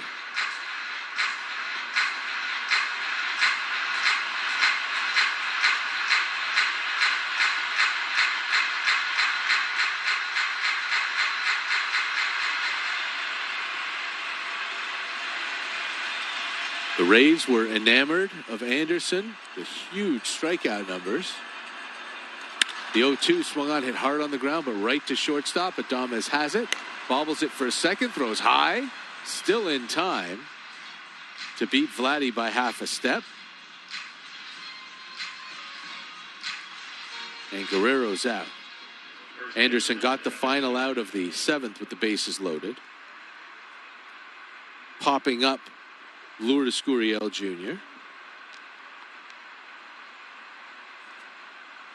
And I kind of like Kevin Cash going to the big guy in the highest leverage spot. He delivers the first pitch strike to Travis Shaw. Sort of things you have to do in this 60-game season. It's a new age move, too. It's a very analytical approach versus the traditional roles in the back end of a bullpen. We saw that last night with Charlie Montoyo's move. There's a swing and a line drive left field. That will get down, and it'll be cut off by Lau as he moves to his right. He fires it back in to keep Shaw at first. Travis Shaw with his first hit of the night. He's reached twice, and he is the go-ahead run right there at first base. You're right. It's that non-traditional move.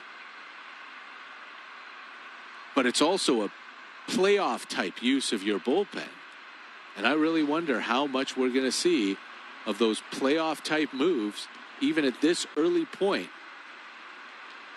in a 60-game season, with every game meaning so much more than it usually does. Randall Grichuk takes a breaking ball off the plate outside, called a strike, and it's 0-1 as Sam Gaviglio starts to warm again in the Jays pen. Well, I think managers are allowed to do it more right now in the first 2 weeks of the regular season because they've got more pitchers on the roster than what they're going to have after 14 games. 0-1 pitch, inside with a fastball, 1-1. Plus, everybody is talking about how important the start of the season is. You know, if you come out of the gate 2-8, you've got some real problems. So any opportunity to log victories become magnified. That's why guys are trying to lock down wins as early as possible and stop high leverage situations. 1-1 to Grichuk is low, ball 2. Yeah, absolutely. If you start 2-8, you're not done, but you're teetering. Just 10 games into a season. Even with 8 teams making the playoffs. Infield is swung around to the left for Grichuk with 3 defenders on the left side of second. 2-1. Swung on and hit in the air to right. That's hit well, but not well enough. Margot in front of the track. He's underneath it. He makes the catch. Back to first goes Shaw. A deep fly ball out, and it'll be up to Teoscar Hernandez, who's 0 for 3 today after going 1 for 3 with a double and a sacrifice fly. In last night's 6-4 win, this is a 1-1 tie. We're in the bottom of the 8th. We may get to see extra innings, and if we do, it's a new rule this year. Extra innings will start with a runner on second base. Saw it last night when the Angels played the A's. Teoscar fouls the first pitch off. On the St. Louis Bar and Grill out-of-town scoreboard, Angels and A's went to extra innings. The top of the 10th started with Shohei Ohtani on second base. The Angels did not bring him around, and for the A's, that runner really didn't matter because Matt Chapman won the game with a walk-off grand slam.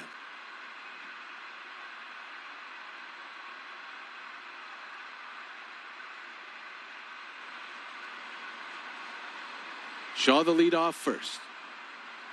The 0-1 to Teoscar. Swing and a miss. And you could see that front foot getting jumpy. Teoscar trying to get set for the 100-mile-an-hour fastball from Anderson. Instead, he got the slider, and he swung right over it. Reese McGuire waits on deck. His home run is the only run of this game for the Blue Jays. Tampa's only got one themselves. The 0-2 in the dirt, bounces away from Zunino, but not far enough for Shaw to advance.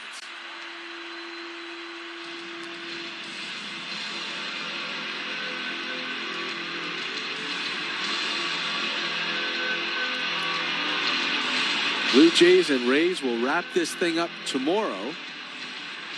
We'll be on the air at 1 o'clock Eastern time. Thomas Hatch is likely to get the start for the Jays unless they need him today.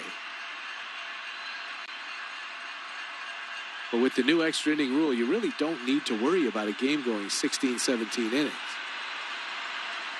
Still could happen, but it's far less likely. 1-2 to Teoscar, swung on, hit in the air, center field. Kiermaier going back. He's there. He's got it. And the inning is over.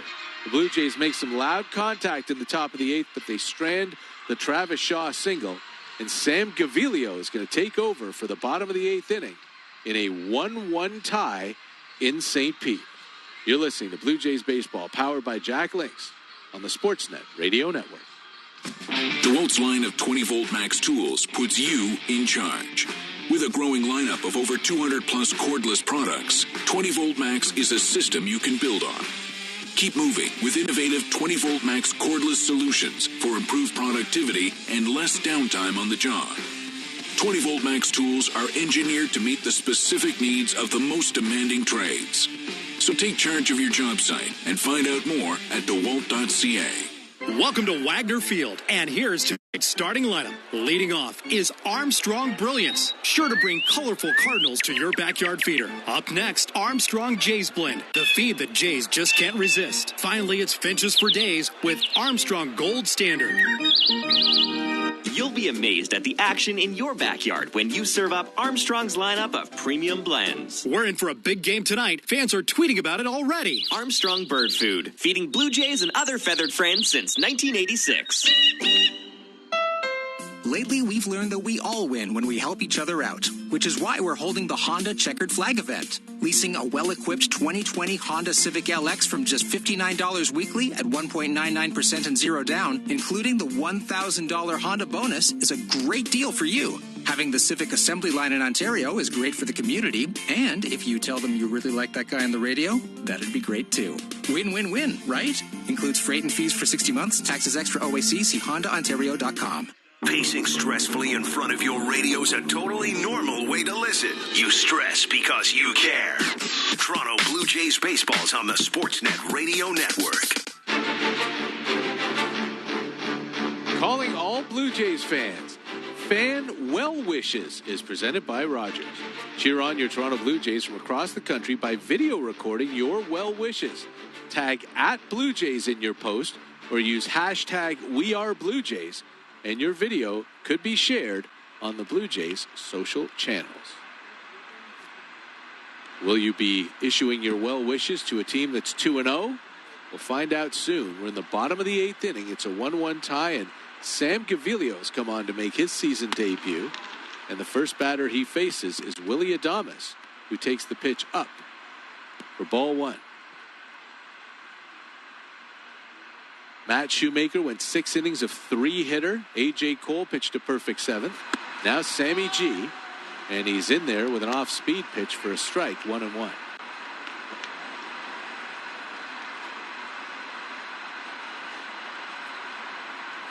Gaviglio is someone that Charlie Montoyo goes out of his way to mention a lot of the time. There's a strike at the top of the zone. Pretty off-speed pitch. First couple of months last season, he was one of the best pitchers in the game, especially in the American League. But you could make an argument that he was top flight and then just had to use him too much. Pitch slides outside, and the count is even, 2-2. If the Blue Jays think that they have more dependability with roles specifically, let alone more bodies now. 2-2 swing and a miss. Got him with an 87-mile-an-hour fastball up. That's what Sam Gaviglio will do. He strikes out Willie Adames for the first out. Right on cue. He goes to one of those bread and butter pitches. It's not an overpowering pitch by any stretch of the imagination, but with the deception and with the rise of that fastball, and it looks inviting for a really long time. Guys chase it, but they miss it at 87 miles an hour. It'll be interesting to see if that life carries through the course of the 60 games worth of usage. Now Mike Zunino, in his first at-bat of the game, takes a fastball away. Zunino came in to catch after Mike Brasso ran for the starting catcher Michael Perez following a leadoff walk in the 6th. Brasso came around to score the Rays' only run. Zunino was 0 for 2 with a walk last night. Takes a fastball away, ball 2. Charlie Montoyo not afraid to use Gaviglio in leverage. All that deception, that sneaky life, leads to some very good work first time through an order. The 2-0. Bottom of the zone for a strike, 2-1. Last year, the first time Sam Gaviglio faced a hitter in a ball game, he held them to a .239 batting average with just a .289 on base percentage. 2-1, right there. Fastball on the outside corner, 2-2. If you limit people's views of Sam Gaviglio, he becomes extremely effective. Here's the 2-2. Swung on, hit on a line, dropping quickly, and it'll fall in front of Randall Grichuk for a base hit. Zunino went way down to get a ball that was out of the strike zone. He's got a single, and the Rays have the go-ahead run aboard here with 1 out in the 8th as the lineup turns over. Slider just didn't bite enough. Now batting number 26, first baseman G-Man Choi. Oliver Drake, the former Blue Jay, is warming up in the Rays bullpen. Tampa will go to the bench. 30-man roster, you might as well use it. And they're going to run for Zunino with Hunter Renfroe. Throw over to check on him right away. Renfroe was the starting right fielder last night.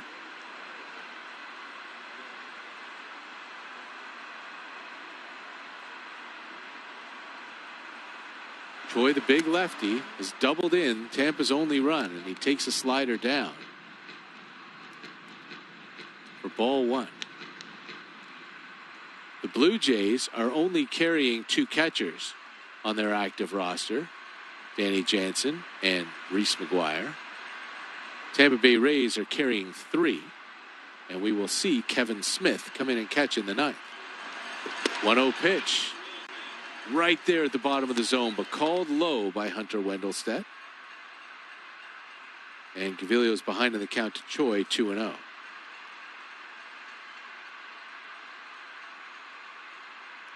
"30-man roster for the first 2 weeks of the season.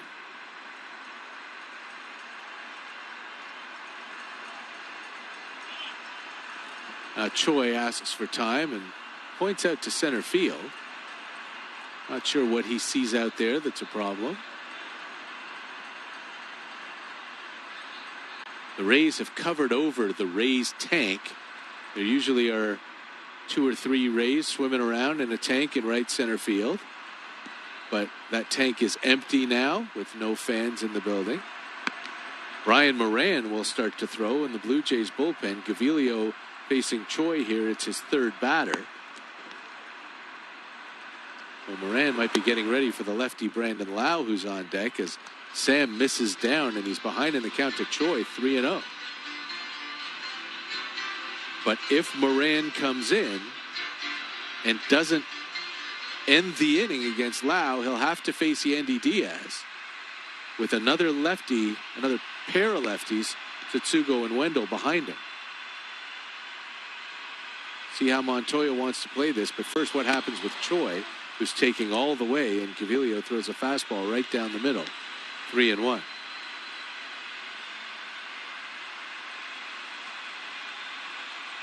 Shift is on for G-Man Choi.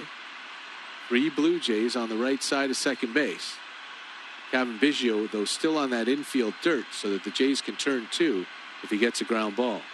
3-1 pitch is low, and it's off the glove of McGuire. He'll have to chase it all the way back to the screen. Renfroe hits second, but he'll stay right there. It's ball 4 to Choi, and McGuire able to chase the ball down before Renfroe can advance an extra base. That is a huge walk right there. And McGuire goes out for a chat with Gaviglio while Brian Moran continues to throw, and here comes Pete Walker. So unless Pete's making a pitching change, Gaviglio's going to stay in.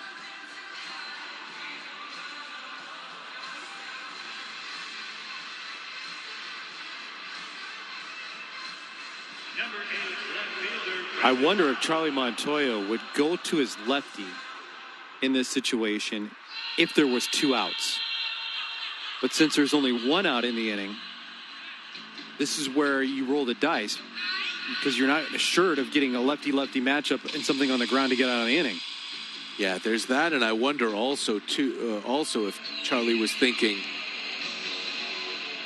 if Gaviglio gets Choi out, then if he doesn't get Brandon Lau, you can walk Yandy Diaz and still deal with the next lefty if the pitching change was made. Now you don't have that option with 2 runners on base. So Brandon Lau against Sam Gaviglio. Lau singled in the first and has struck out twice since. He takes a first pitch fastball right down the middle for strike 1. It's a 1-1 tie, but the Rays have runners at first and second with 1 out here in the 8th. Renfroe with speed at second. Choi not so much at first. 0-1 pitch is swung on, hit on a line to right field. That is going to gap, and that's going to get all the way to the wall. Hernandez will pick it up as Renfroe comes in to score. Choi hits third. He gets the wave. He will score. It's a 2-run triple for Brandon Lau. And the Tampa Bay Rays take a 3-1 lead. Sam Gaviglio wanted something on the ground, and Lau laces it. Plugs the gap. You knew Renfroe has the wheels. That was going to be an easy run to score, and G-Man Choi was chugging.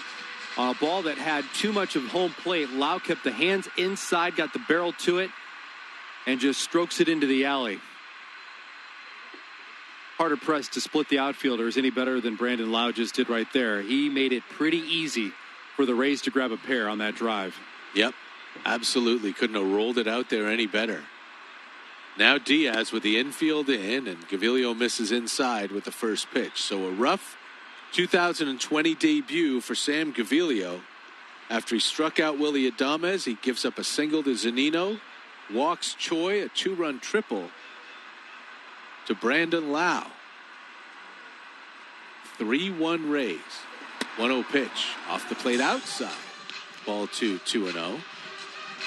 Looking ahead to the ninth inning for the Blue Jays, it's Reese McGuire, Joe Panik, and Bo Bichette. 2 lefties and a righty. Oliver Drake, who was a Blue Jay for about 20 minutes in 2018, continues to warm in the Tampa bullpen. And there was a balk called on Sam Gaviglio. Brandon Lau is waved home. Gaviglio goes from bad to worse here. Gives up the 2-run triple and then balks the runner home. And Tampa Bay has a 4-1 lead. Look at the replay now. Gaviglio got set. We don't get to see the full replay. He misses outside with that pitch, 2-0.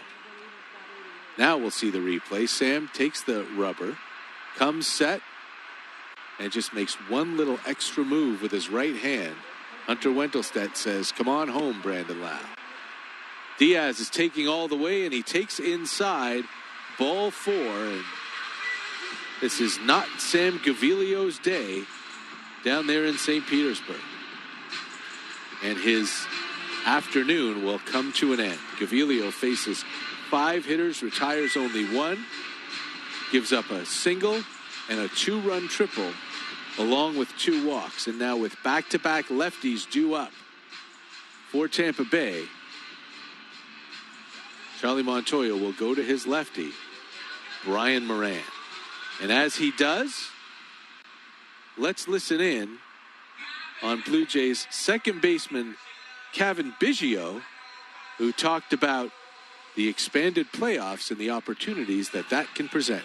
Over the course of a long 162-game season, I think those good teams are able to find themselves in the top of the standings. But the way we see it is, anybody can really get in, especially with expanded playoffs, and every game counts. And we're kind of living and dying with every pitch. So our focus is really strong right now, and it's going to continue for the next 59 games. A lot of that focus from these guys comes from being together a lot. That seemed to be what was echoed over the last couple of days when the Blue Jays settled in to Tropicana Field to get ready for the regular season. Everybody is talking about how much baseball they have talked with teammates, and not only about the game itself, where the game is headed perhaps this year, the enthusiasm around this year, but surely just renewing the passion individually with each other and talking about the skills and what this team could become in the years ahead. Keeping this core together, the big steps that the free agents that were brought in have provided, and just where everything is going. And Ryan Borucki's echoed that. We've heard Cavan Biggio talk about that. We said earlier to Bo Bichette, the expectations have been raised, and they have been raised very, very quickly, and they know that 60 games could be very, very special. Absolutely. This was a year coming off a 95-loss season where the Blue Jays played much better in August and September, that expectations were raised, but to the level of they could be a 500 team and maybe a little bit better than that. And if everything falls right, in a race for the second wild card. But now, in a 60-game season with 8 teams getting into the playoffs, it is wide open. And it's why every game matters so much. And the Blue Jays, unfortunately, have run into an issue here in this 8th inning, allowing 3 runs in a 1-1 tie. And Brian Moran comes in for his Blue Jays debut to face Yoshitomo Tsutsugo in a left-on-left matchup. And he misses outside with the first pitch. Moran is a sidearmy, submarine-y lefty. Pitch is fouled away. His brother Colin plays for the Pirates. Was traded over there in the Garrett Cole deal with Houston.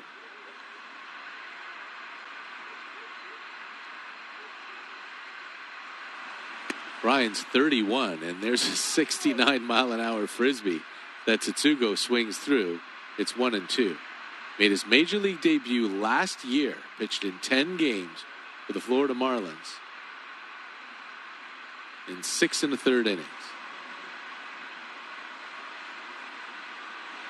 1-2 pitch. Stays down and in. Ball 2. Charlie Montoyo goes to Brian Moran here in hopes of getting the ground ball to get out of the inning, or in hopes that he'll retire the 2 lefties back-to-back, Tsutsugo and Wendell, and won't have to face Manuel Margot. 3-run 8th for the Rays. It's 4-1. 2-2 pitch almost hits him in the ankle, and the count is full.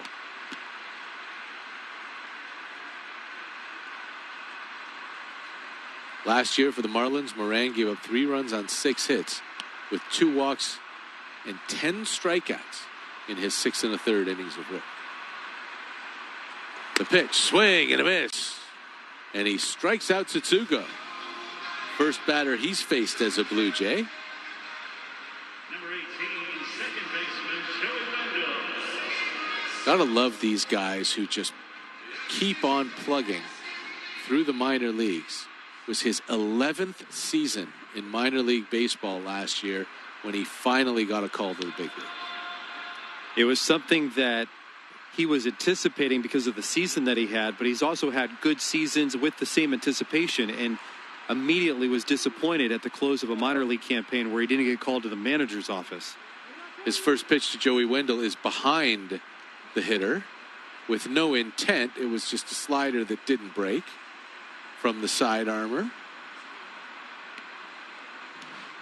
Ball 1. There's a runner at first. There are 2 out. Next pitch is there for a strike. 80-mile-an-hour fastball. Moran was really confident that he may get a chance with the rosters expanding to get back, or have another opportunity to get into the big leagues. But he limited his expectations, and he waited for that really happy news. And when he got it in Oklahoma City, he was obviously elated.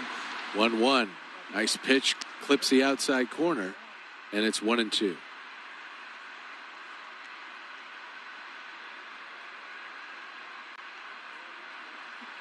The big 4 were all used yesterday. Romano, Bass, DeLeese, and Giles.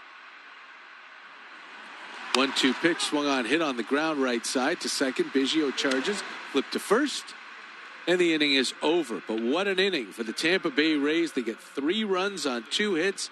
The big blow, a 2-run triple, and a run gets balked home. Last shot for the Blue Jays in the 9th. Ben Wagner will call it for you. They trail the Rays 4-1. You're listening to Blue Jays Baseball, powered by Jack Links on the Sportsnet Radio Network. The roads are calling. At Mazda, we're answering them with advanced driving dynamics, sophisticated style, and being Ajax's most awarded car brand in Canada. We're offering 0% purchase financing on all new 2020 models, no monthly payments for 120 days, and a standard unlimited mileage warranty on every new Mazda, plus an unwavering commitment to safety. Let's get back on the road together. Visit your local Mazda dealer or Mazda.ca for details. Northwood mortgage people work harder to find solutions just for you. For example, Northwood regularly helps families use the equity in their home to pay off their debt and live more easily. Taking the pressure off is what they do, because at Northwood they listen and work harder to create a solution that's customized for you. It's true, Northwood people work harder for you. Northwood Mortgage. Visit northwoodmortgage.com. We're working harder for you. License 10349. Stop what you're doing. The Superfan is having a Super Saturday and Super Sunday sale on the biggest new car inventory in Canada. 0% financing on all models. OAC. Invoice pricing for frontline workers. Your last chance for our no payments for 6 months offer. I am giving away giant 55-inch TVs free with every new car purchase in store. Looking for a Hyundai? I'm your guy. Visit navbhatyashyundai.com. This is Toronto Blue Jays baseball. And it is gone.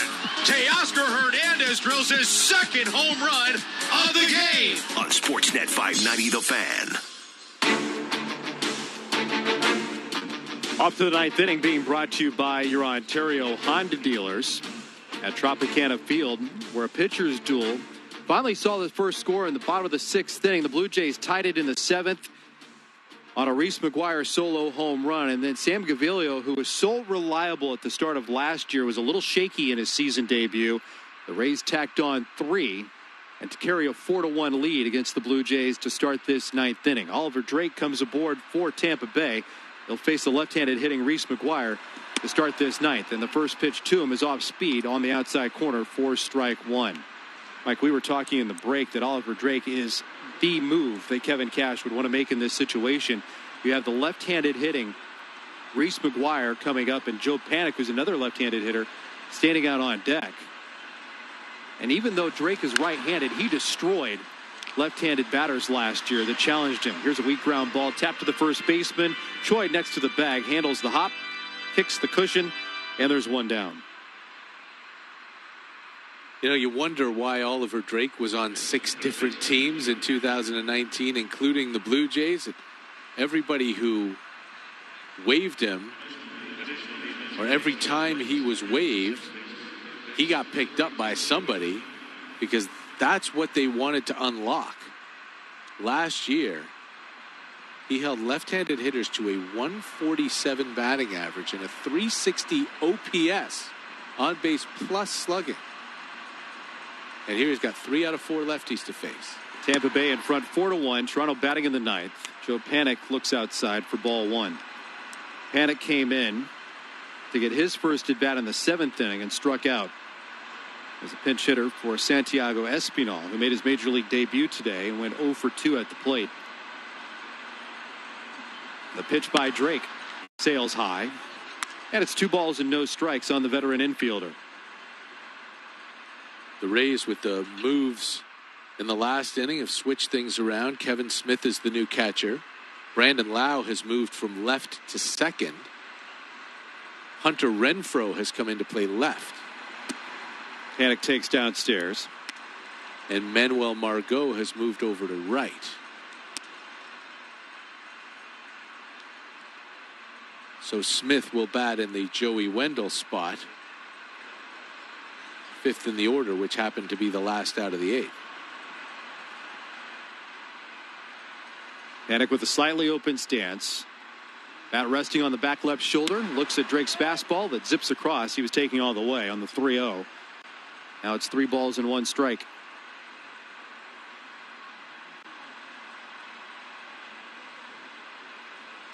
Blue Jays baseball tomorrow in the series finale against the Tampa Bay Rays. We'll hit the broadcast airwaves at 1 o'clock. 1:10 first pitch. Pitch to Panik. A changeup. Swing and a miss. But let me correct that, Ben. It's Yandy Diaz, not Joey Wendell, who's out. Wendell has moved to third base.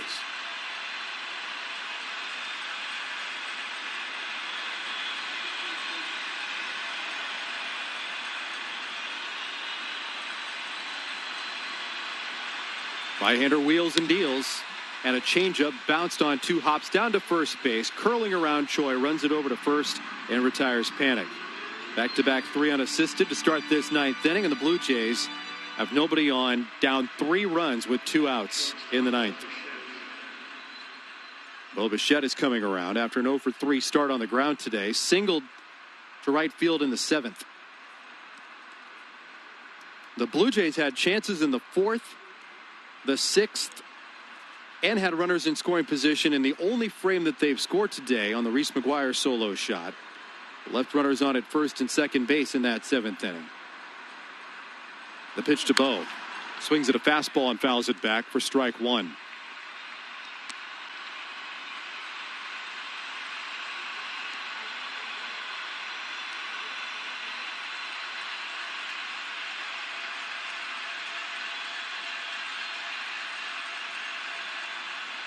Blake Snell gets the start. It won't be a long one. Should only be 2 or 3 innings max tomorrow for Tampa Bay. Pitch to Bichette. Fastball high and tight. And it's 1 ball and 1 strike. We expect bulk work to be made by Anthony Kay tomorrow. In a different role than he's usually featured with the Blue Jays, because Thomas Hatch will likely be the first guy up for the Blue Jays tomorrow to make his major league debut. The pitch to Bichette. Called strike over the outside corner. Looked a little bit wide. Bo didn't like it. Now he's in the hole. 1 ball and 2 strikes against Drake here in the 9th. Blue Jays trailing 4-1.